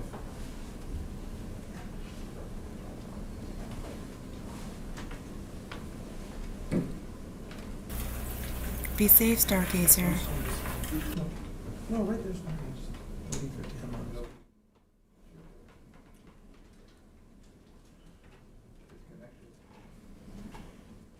It's still being.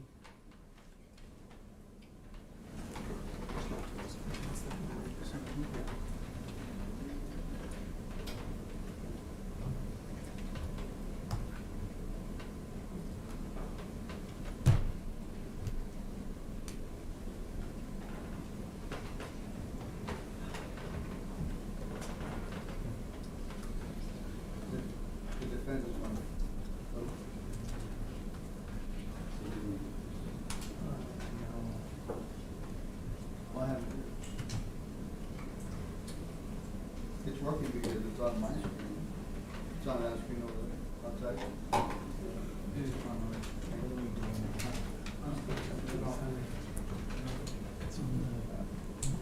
We can carry on, Your Honor. It's all right. I'll just move on. The art. We saw that many a times in the presentation. There it is. Okay. This art, on its own, as the sole source of data and information, the FBI has utilized this, correct? Yes. In cases. In cases where we have successfully located victims, kidnapped victims, victims of other crimes, fugitives, you can use a PCMD or a timing advance arc on its own and confidently say that that device is within that arc or slightly inside of it. And when you have intersecting arcs, you can say that that device is either within that intersection or very close to that intersection. And using just this data, if you could guesstimate or estimate how many phones, fugitives, victims of crime, kidnapped persons has the FBI successfully recovered using this data alone? Easily hundreds, possibly into the thousands. Okay. And lastly, in this report that you generated for this particular case, was this the only source of data you relied on? No, sir. There were 5 sources of data that I relied on. And what were these 5 sources of data you relied on? The first is the call detail records for each of the phones. The second is the timing advance, which both came from a provider, but are independent systems within that provider. The third is the Google location data. The fourth is the Motorola radio from the Border Patrol vehicle. And the fifth is the surveillance video obtained by Laredo PD.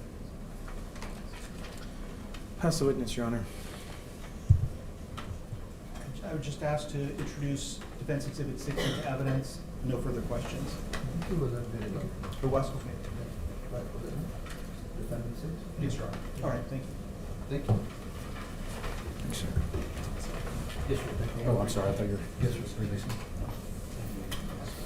Your Honor, may Special Agent Masters be excused? All right. Thanks, sir. Sure, he wants to stick around the 110-degree weather or go to Hawaii. I'm not sure which decision he's going to make. Yes. Go ahead. Go ahead, Dennis. We're going to change the wire on that laptop real quick. Thank you, Dennis.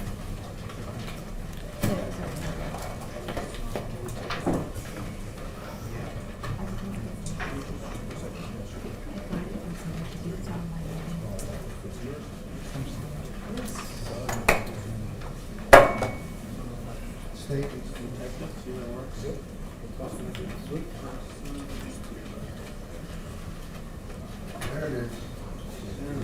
Your Honor, permission to enter the witness box to retrieve the clicker? Reach it around. Thank you. They've introduced? Yeah. No, the digitals.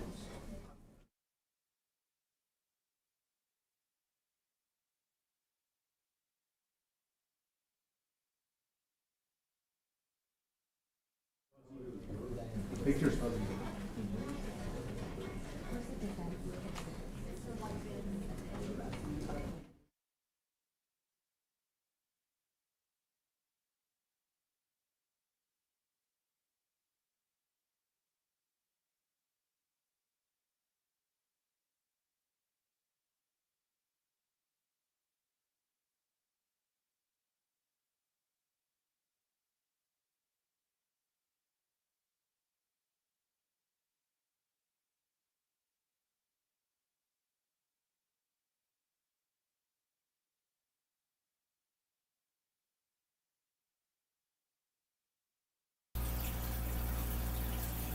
Okay, here we go with another sidebar. Oh my god, like seriously, you guys are like cracking me up back here. Oh my god. Sorry, it's a serious matter. It is a serious matter, you guys. What are you doing? Dicking around in the chat for? I'm just kidding. I love it. Oh my god, you guys are so fucking hilarious. Oh my god. See, somebody, yeah, right? Oh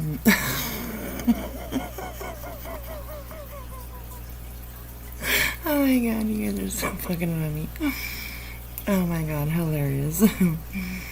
Oh god, okay, so these stupid sidebars. Can somebody... Oh, why does it keep doing that? It keeps doing that on me. Oh, maybe... Oh.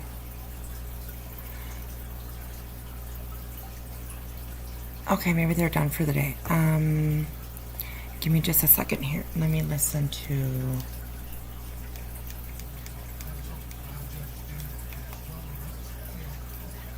Oh no, they're not done. What's going on? Okay, we are just... This thing is making me mad. Okay, here we go, guys. Oh, damn it. Maybe I have to play it first. Play. Okay, let's go. Come on. I don't know why I did that. The victim moved her vehicle to the southernmost of those two red dots. So I want This arc, Okay, sorry its guys, own, I'm gonna try and get as as the close sole as we source can of to data it. and It keeps like information. going back to the beginning. FBI has utilized this, correct? yes, In cases. in cases where The flicker. Okay, this is pretty close to where we left off. They've introduced? Yeah.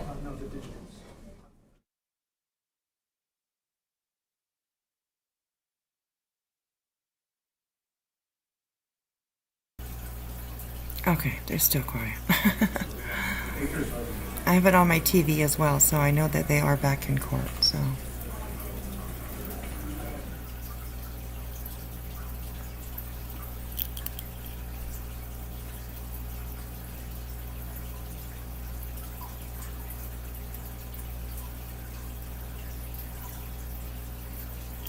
So, yeah, I'm trying to, just see if they say who is up next.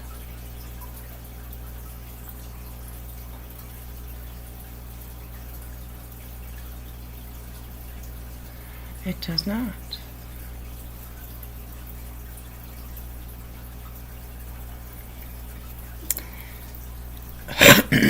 So yeah, this is pretty crazy, eh? I'm looking forward to getting into more detail, if there is more detail, for sure. Because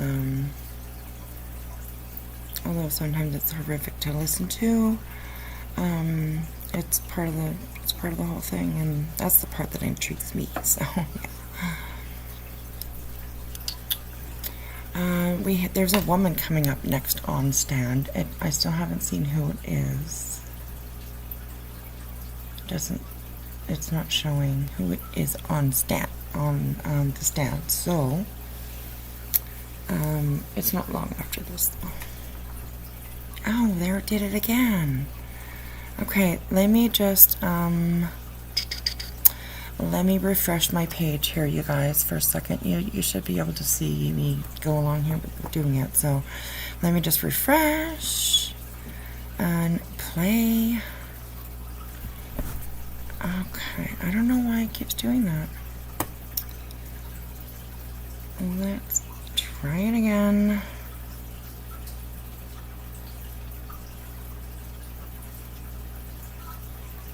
Let me just make the screen bigger for me. easily hundreds, possibly into the thousands.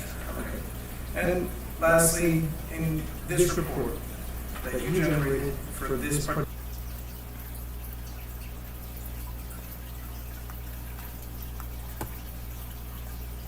Okay, oh my god, I don't know why it keeps kicking us out, but, oh.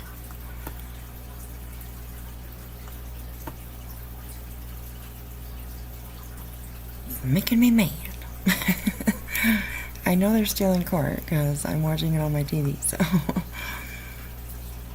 And every time I go, like, right to the end, it, and if you see that there isn't, let me go out, let me do this actually. Maybe they ended this one and they restarted another stream. Let me go out and let me bring it up again through through Court TV. Because they may have like ended it and then started another stream. So, okay, they did. So, oh my goodness. I'll turn it on so you guys can hear it. Yes, so while I am en route, And I'll work on bringing it up. we have the ability of tapping to other agents within our office, so Shit, I sorry. start making the request to other agents to start collecting duty schedules, anything relevant to the assignment of Mr. Burgos for that day, and that's basically to determine where was he supposed to be at, what duties was he supposed to be doing for that day. Now, I'm going to show you what has been marked as State Exhibit 472.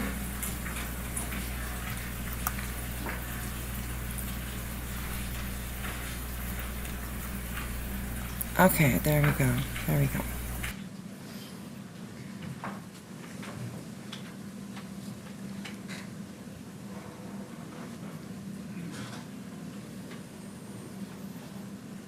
Are you able to see that?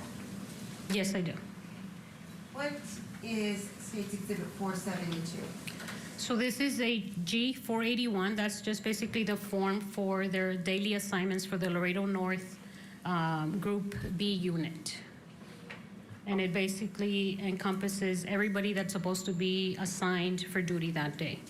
Okay, and is Border Patrol Agent Burgos-Aviles in the schedule? Yes, he is. And so when you were en route to Father McAvoy, you did find out that what was his schedule? What was his work schedule that day? So that particular document was emailed to me. Now everything we have access to our phone. So I learned that he was assigned to the 624 schedule as one of the supervisors for the Laredo North station. And that is determined where it says time? That is correct. It says 0600 to 1600? Yes. Now, what exactly was his assignment on that day? So Mr. Burgos was assigned as the deployment supervisor for that day. And what does that mean?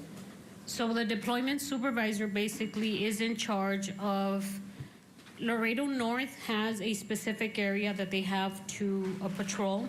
Obviously, we have different stations within Laredo. So Laredo North has an area of responsibility from Flecha Lane all the way up until north of 255, the Columbia Toll Road. So aside from that, there is actually a checkpoint that falls under Laredo North, but Laredo North checkpoint has their own supervisor. So he's basically in charge of all the agents that are out on the field that do not report to a checkpoint. And have you reviewed this report before? Yes. How many agents was he supervising that day that exclude the agents that were at the checkpoint? If I recall, it was a little bit more than 13 or something or so. I would need to count. Yeah, it's anyone that's designated a particular zone is basically who would fall under him. And so that would include, and for State's Exhibit 472, this zone here, which is, it says Z7? That is correct. And this is the zone that includes Father McAvoy? Yes. And so there's 3 agents here, including Agent Dennison, is that correct? Yeah, there we go. Yes. And then we have in zone 6, Right, right. So they start dividing the different areas of responsibilities to different agents that are going to be patrolling that area. And this also has a designation that says a fleet number. Yes, that is correct. What? And the significance of this witness is she's basically internal affairs. She was called in to investigate because, remember, the defendant is a Border Patrol agent, so she's there to investigate. I'm sure we're going to hear about details of what she learned when she began her investigation. Stay tuned. We'll be right back after a short break. I started hearing these stories about murder and stuff. I'm about to be the biggest drug dealer that you can become. Oh my God, are they starting a war with me or what? I'm not gonna lie, it felt good to be a gangster. She just points the gun right in my face. Boom, boom, boom, boom, boom. Just shoots me. We knew that what we were doing had consequences, but we just didn't care. Vice on Court TV, tonight at 7/6 Central, only on Court TV. The WNBA is on Ion. Friday nights, we shine a light on the brightest stars in the game. Bullseye, baby. This week, it's a big city matchup. Two great teams. And a superstar showdown. Becca all day long. Hopper, so smooth. As the Sparks fly to Chicago to take on the Sky. Wow! Sparks Sky. Coverage starts Friday night at 8. Check local listings for games in your area. Only on Ion.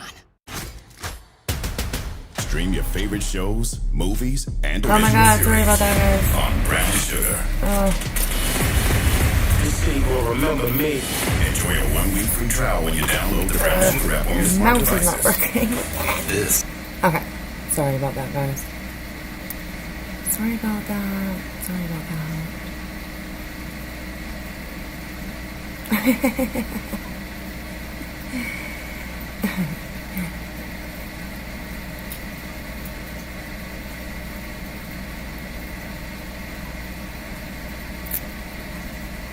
I hope you don't mind, Autumn, that I made you a mod. I hope you don't mind. You're in the blue dress, girl. You're in the blue dress. I need some, like, I need a few more. Ducky, I would definitely make you a mod too if you'd want it to be.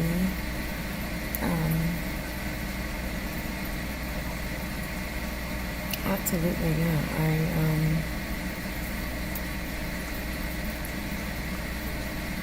No, I'm not, like, no, and I don't know why, actually, because, like, yesterday when I was streaming it live, there was no commercials, even though it was on commercials on my TV. I didn't see no commercials pop up, so I don't know why it was doing that. I really don't, so, because, like, you miss pieces of court, like, when there's commercials coming on, you know, so, yeah, I don't know. Kind of crazy. Come on, the commercials.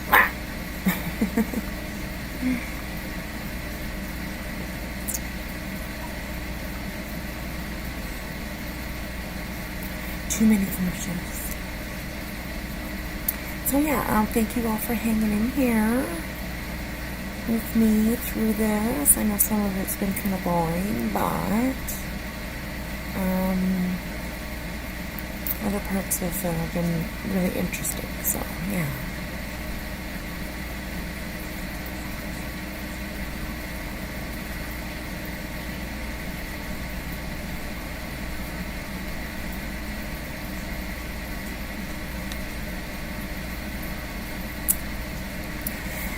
I would play more Vice, but I did a video, I played a Vice, and they copyrighted my video.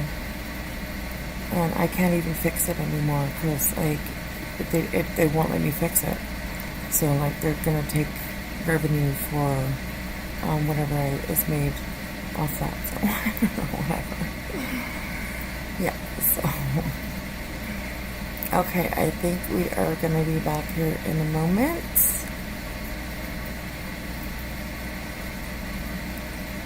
Oh, they're talking. Okay, I will click this on for a second just so we can listen to what this guy has to say. I don't know who he is, so let's listen to him. It is his responsibility to supervise.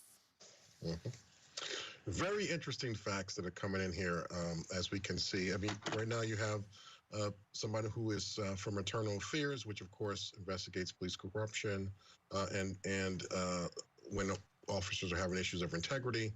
Here we have an issue where there was a police officer, but this is just not, a beat officer. He's a border patrol agent, right? He's also a supervisor as well, and he has special training that certainly the prosecution is going to talk about how he uses training to try to cover up his particular crime. So that's going to be a very interesting facts from that the prosecution is going to draw out as some witnesses to speak about what type of training that the officer have, and then at the end and during summation tie that into how he was trying to use his training to cover up his particular crime. You know, Richard, at the end of the day, and we've said it over and over, all roads in terms of evidence seem to be leading to this defendant. We also know that this is a death penalty case. So from your estimation, and we've talked about this quite a bit, the idea that as a defense attorney, the way you approach a case is a little different when it's a death penalty case. Talk to us a little bit about that. Sure. So one of the things that you're going to do in this type of case, because there's a lot at stake, and so you're going to ask the jury to scrutinize every piece of evidence. You're going to ask them to be extra vigilant and listening to witnesses and determining their credibility and listening to evidence. So you're going to ask the jury to be very keen on this, because at the end of the day, we're talking about a person's life that they can lose their life to the state. Hey, while we're watching this, I'm gonna go and see if I can find it. If it's online. Should be examined with close scrutiny, and if you find that there is some reasonable doubt, then you should act on that. It's better to wait on that than not. Yeah, I was going to say, reasonable doubt is even a scintilla of a doubt when you start getting into that penalty phase. And I think we've seen the same thing from prosecution, in that they've seemed to be extra vigilant with presenting their information, almost to the point of duplicating it at times. Yes, they are presenting every witness, every shred of evidence, and sometimes you think, well, that witness says what the other witness said. So it's fascinating. Also, though, the defendant, I just want our viewers, as we're going back to trial, to notice he's been in that same position literally almost the entire trial. He doesn't move. That's it. That's about. So there you go, guys. Yeah, he doesn't move. Exactly, because he just doesn't give a shit. No emotion, no nothing. So, yeah, kind of crazy. They must be on a break or something, because this is live. Okay, it says they're back to court. So let's. Oops.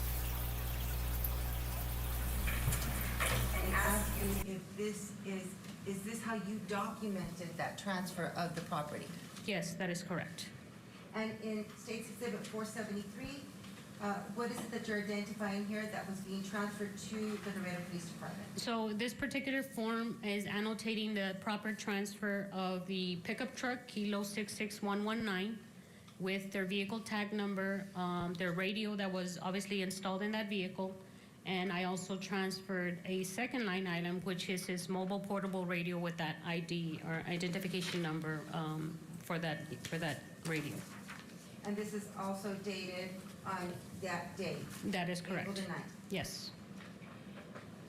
On this 473.1, what was this documenting, the transfer of which property? This document was to properly transfer the body armor, his vest, his body armor, and obviously indicating the insignia sign, SVPA Burgos name tag, the serial number, and the model number for that particular body armor. Additionally, you, what are the items on 473.2? So all of that is what was on his duty belt, his Sam Brown. Included his weapon, his .40 caliber HNKP 2000 weapon, his magazines, taser, collapsible baton, obviously duty belt and web gear, flashlight, and everything that was included. Are there any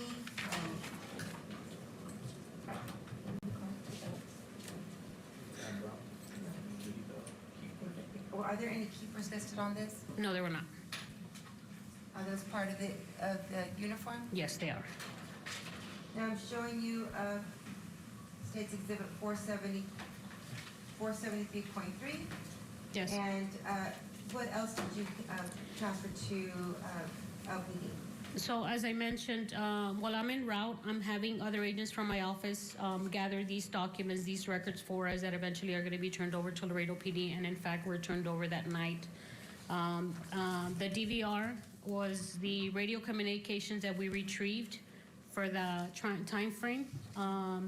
We also retrieved a total of 9 drawbridge camera images and transferred to Laredo PD. And What it says, ICAD report 2, that's basically a brief transcript of what the communication center dispatcher is trying to capture of the communications that are coming in during the event when the initial call was made. Thank you. Now, is this the 474? Is this the ICAD report?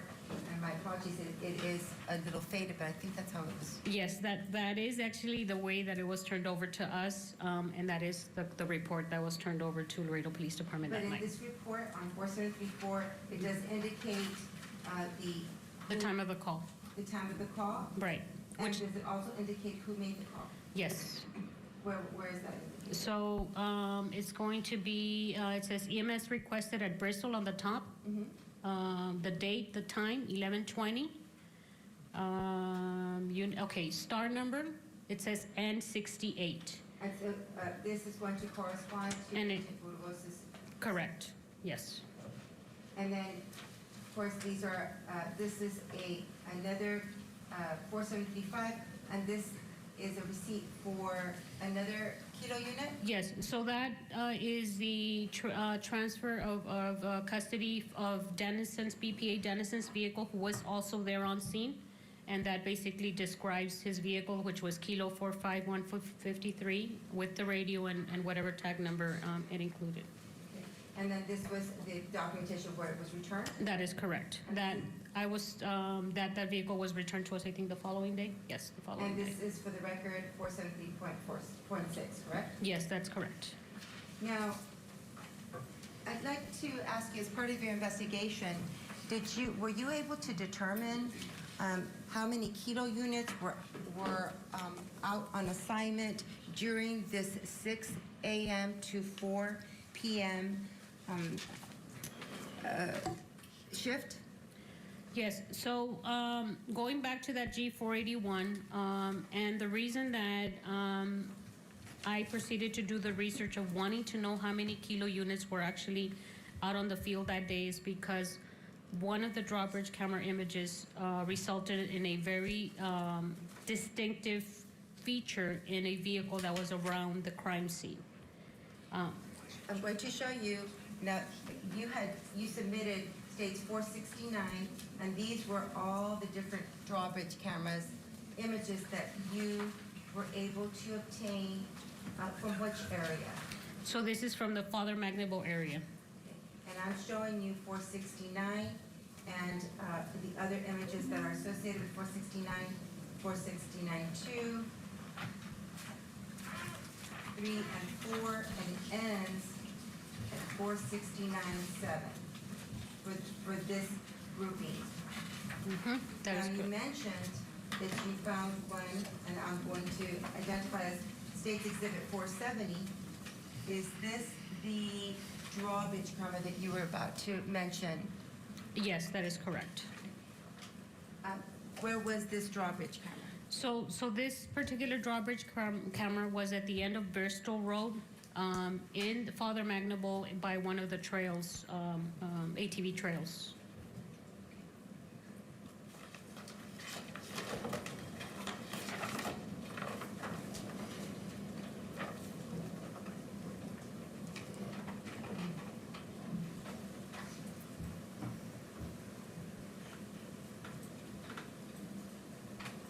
Now I'm going to show you, this is a map of the Father Magnebo area, and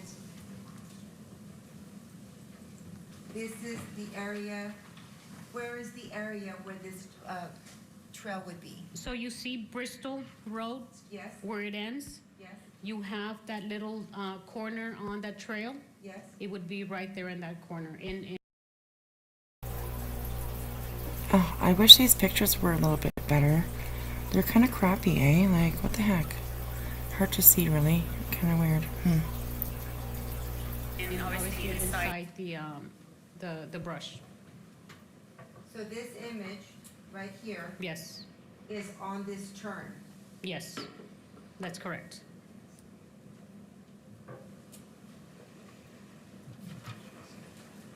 Now, what was it that you spotted on this image, which is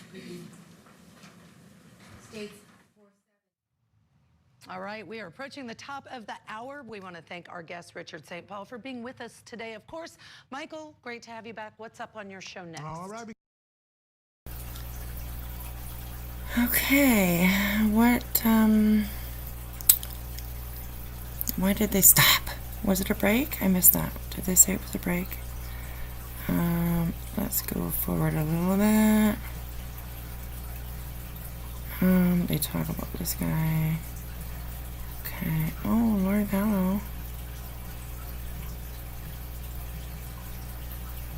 What's going on there? What are they talking about? This is ridiculous. Don't get brazen with me. The life or death drama. I just killed him. Live inside the courtroom. Oh, just a commercial. The defense invites you to occupy. Something about the defendant or something. Made America stop and watch true crime. Okay, just commercials right now. We'll see if they come back into court. What time is it? 3. So it's 5 o'clock where they are. So it could be done for the day. I am having it on my screen here, on my TV. So I'll watch if it comes back on. Yes.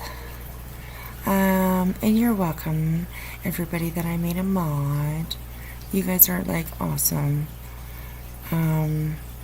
Autumn Renee, you have been around here. You've been around me for a long time. Since the beginning, pretty much, I think. You've been around for quite some time anyways, so. And YT Duckery, I mean, come on, you're my ducky. I gotta have my ducky. Mitten Mama, I mean, you're like my Molly hero, if I could say that, you know, you're like my Molly hero. Yeah, so, and Wham, you are a friend here too, absolutely, for sure. So, yeah. Oh, thank you, Autumn, I appreciate that, I really do. Yeah. I appreciate all of you guys. And like, I mean, it just goes to show, like, the ones, like, you know, especially the ones that are here anyways. I know a lot of people are probably at work during the days and stuff like that. So, yeah, but, you know, like, it just kind of goes to show, like, I mean, I'm going to say it. Like, of course, any of my true crime stuff that I do like this gets, like, way lower views, that's not what I put. I'm just trying to make a point. But anytime I'm ever like talking shit or whatever, of course the views are just so yeah. Yeah, and I just don't I just don't want, you know, it's not about the views for me, you know, like it's not. It's about like connecting with people, making friendships. I have made so many friendships, you guys, so many friendships, including everybody that's here. So yeah, it's just I love like having these small intimate lives with you guys. It's awesome for sure. I know that there are some members in here, so I am working on thinking about when I can do like a members only live, because we've grown quite a bit, and some members are gifted memberships, so they will, unless they choose to continue with their membership, they're only going to be here for a month. So I kind of thought maybe, you know, we'll bring some fun to those that were gifted a membership and may not be able to stick around, or so yeah. Some of my memberships, I mean, a few of them actually, are definitely going to run out, just because I actually didn't get paid this month from YouTube. So fuck whatever, YouTube. So anyways, yeah. So, but next month I definitely will. So I'm just gonna have to sub up or join again to everybody. Yes, true crime junkies, they're everywhere. They're everywhere. So No worries, Mitten Mama. I'll be here for just a little bit. They are still just kind of talking about other stuff, so I'll hang on just a little bit here to see if they are going to get back to court or if they're done for the day. So, yeah.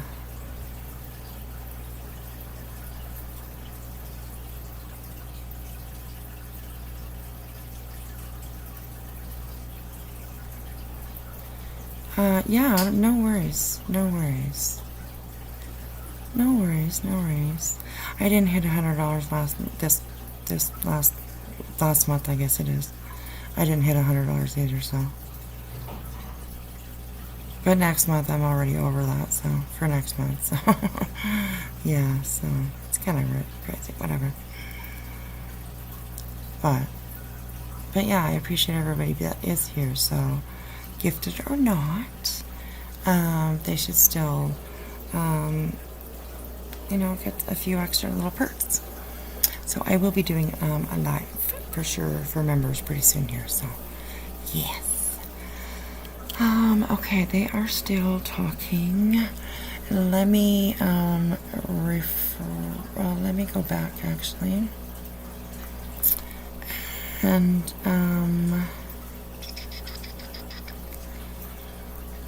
you guys can scroll with me and we can just see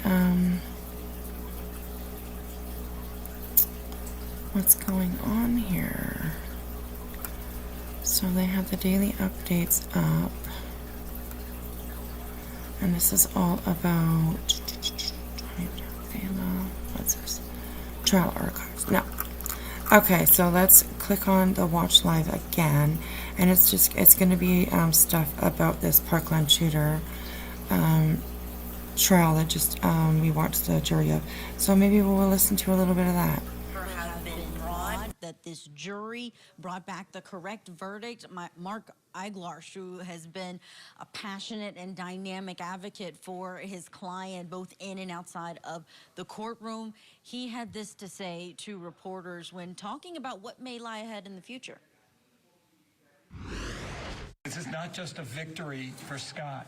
It's a victory for every law enforcement officer in this country who does the best they can every single day. How dare prosecutors try to second-guess the actions of honorable, decent police officers? And I agree with what he just said.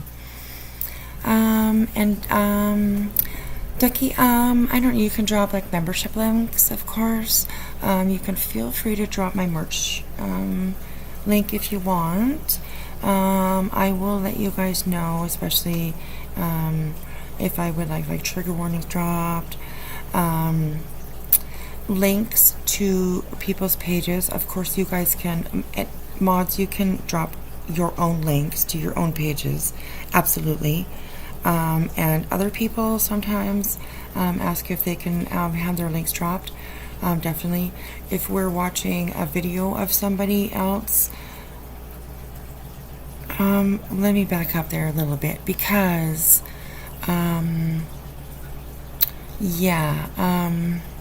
I mean, if we're like watching, you know, like Veda or something like that, yeah, definitely don't be dropping her link, you know, in the chat. But you know, I think that's kind of standard knowledge. So, just stuff like that. Just stuff like that, you know. I do not have PayPal. We don't have Cash App in Canada. We don't have we don't have anything like that. So, like, if anything, if anybody wants to support the channel, then it's like definitely through memberships or like super chats or something like that. So, which I mean, I joke about it every once in a while just because the pimps do it, you know what I mean? But I don't always like asking for super chats. But as mods, I mean, you guys can, you know, drop that every once in a while if you want, but not like all the time because that's not what it's about. So, yes, yeah, word, read the room, yeah, absolutely, got it. Yes, so yeah, absolutely, just standard stuff like that. So, yeah. Okay, It says it shows they're back in court, so let's see if we can click on there and watch. To locate, track down, and find dead bodies. The victims of other crimes or missing hikers, yes, we've done that on numerous occasions. So you've used your cast analysis to actually locate cell phones and track down and find people? Yes, I have. The defense is challenging the information, citing a well-known cell phone provider's disclosure statement. Sprint is saying that the purpose for which we generated these records is not for the purpose of... Autumn, I don't have PayPal anymore. There is, I have to go like through my videos because in some of my videos there is like a link to PayPal, but I've taken it away, so I don't want to use PayPal or anything like that. So yeah, no PayPal, no PayPal.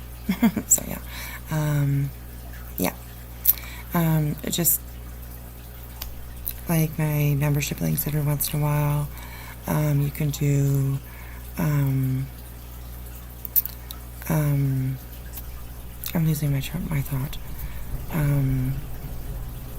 Maybe just like something you could like make a little post about like, or a comment about like, if you want to support the channel, you know, you could send a super chat or whatever, you know, I mean, just stuff like that. So hey T, how are you, honey?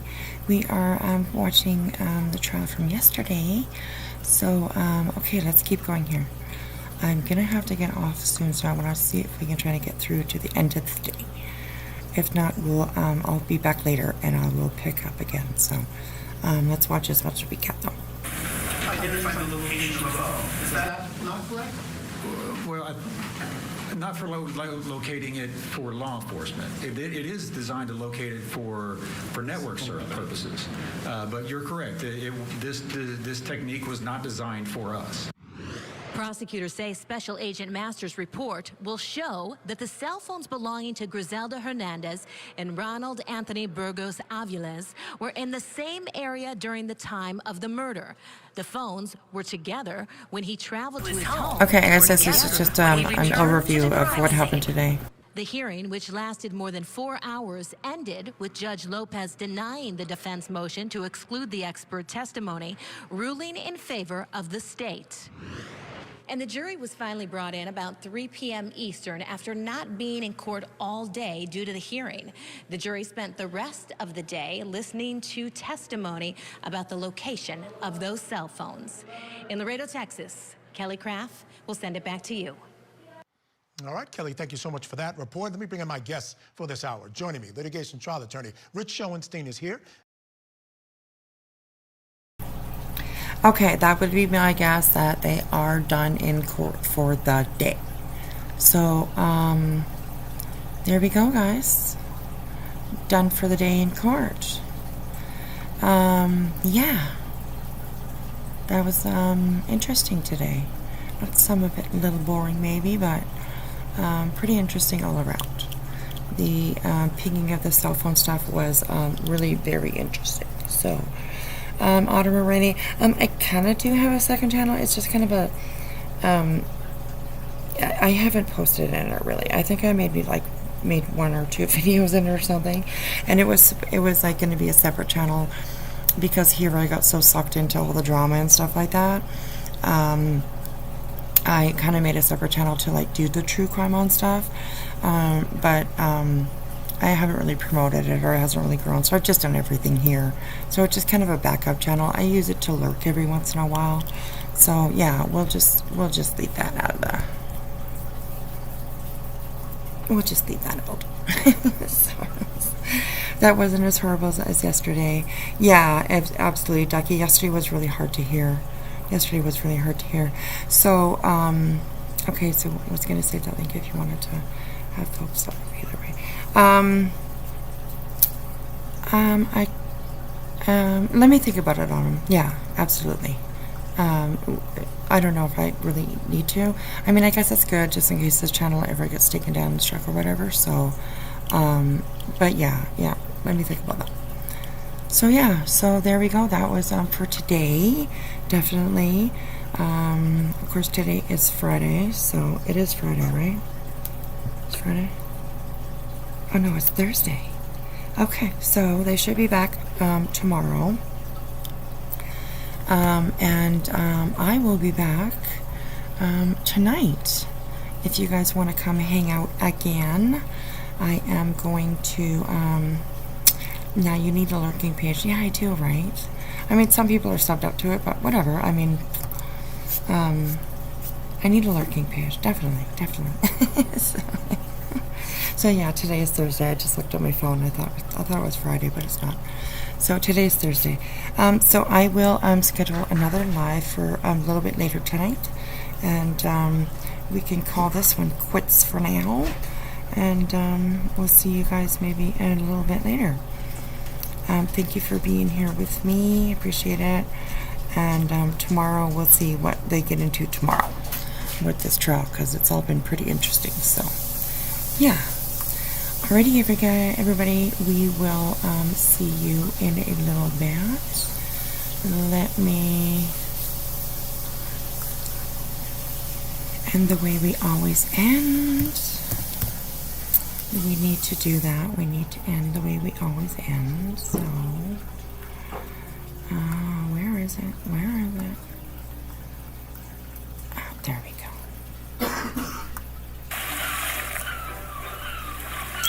Alright, hang on.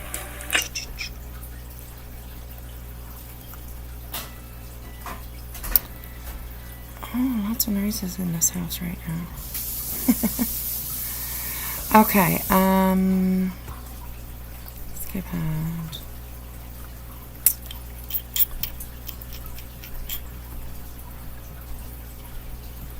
Oh, it's taking me a little longer than I thought. Okay, there we go, guys. This is how we always end any live stream, so there we go. Yeah, so I will see you guys in a little while. And thanks for hanging out with me. We'll talk to you in a little bit. All right, bye.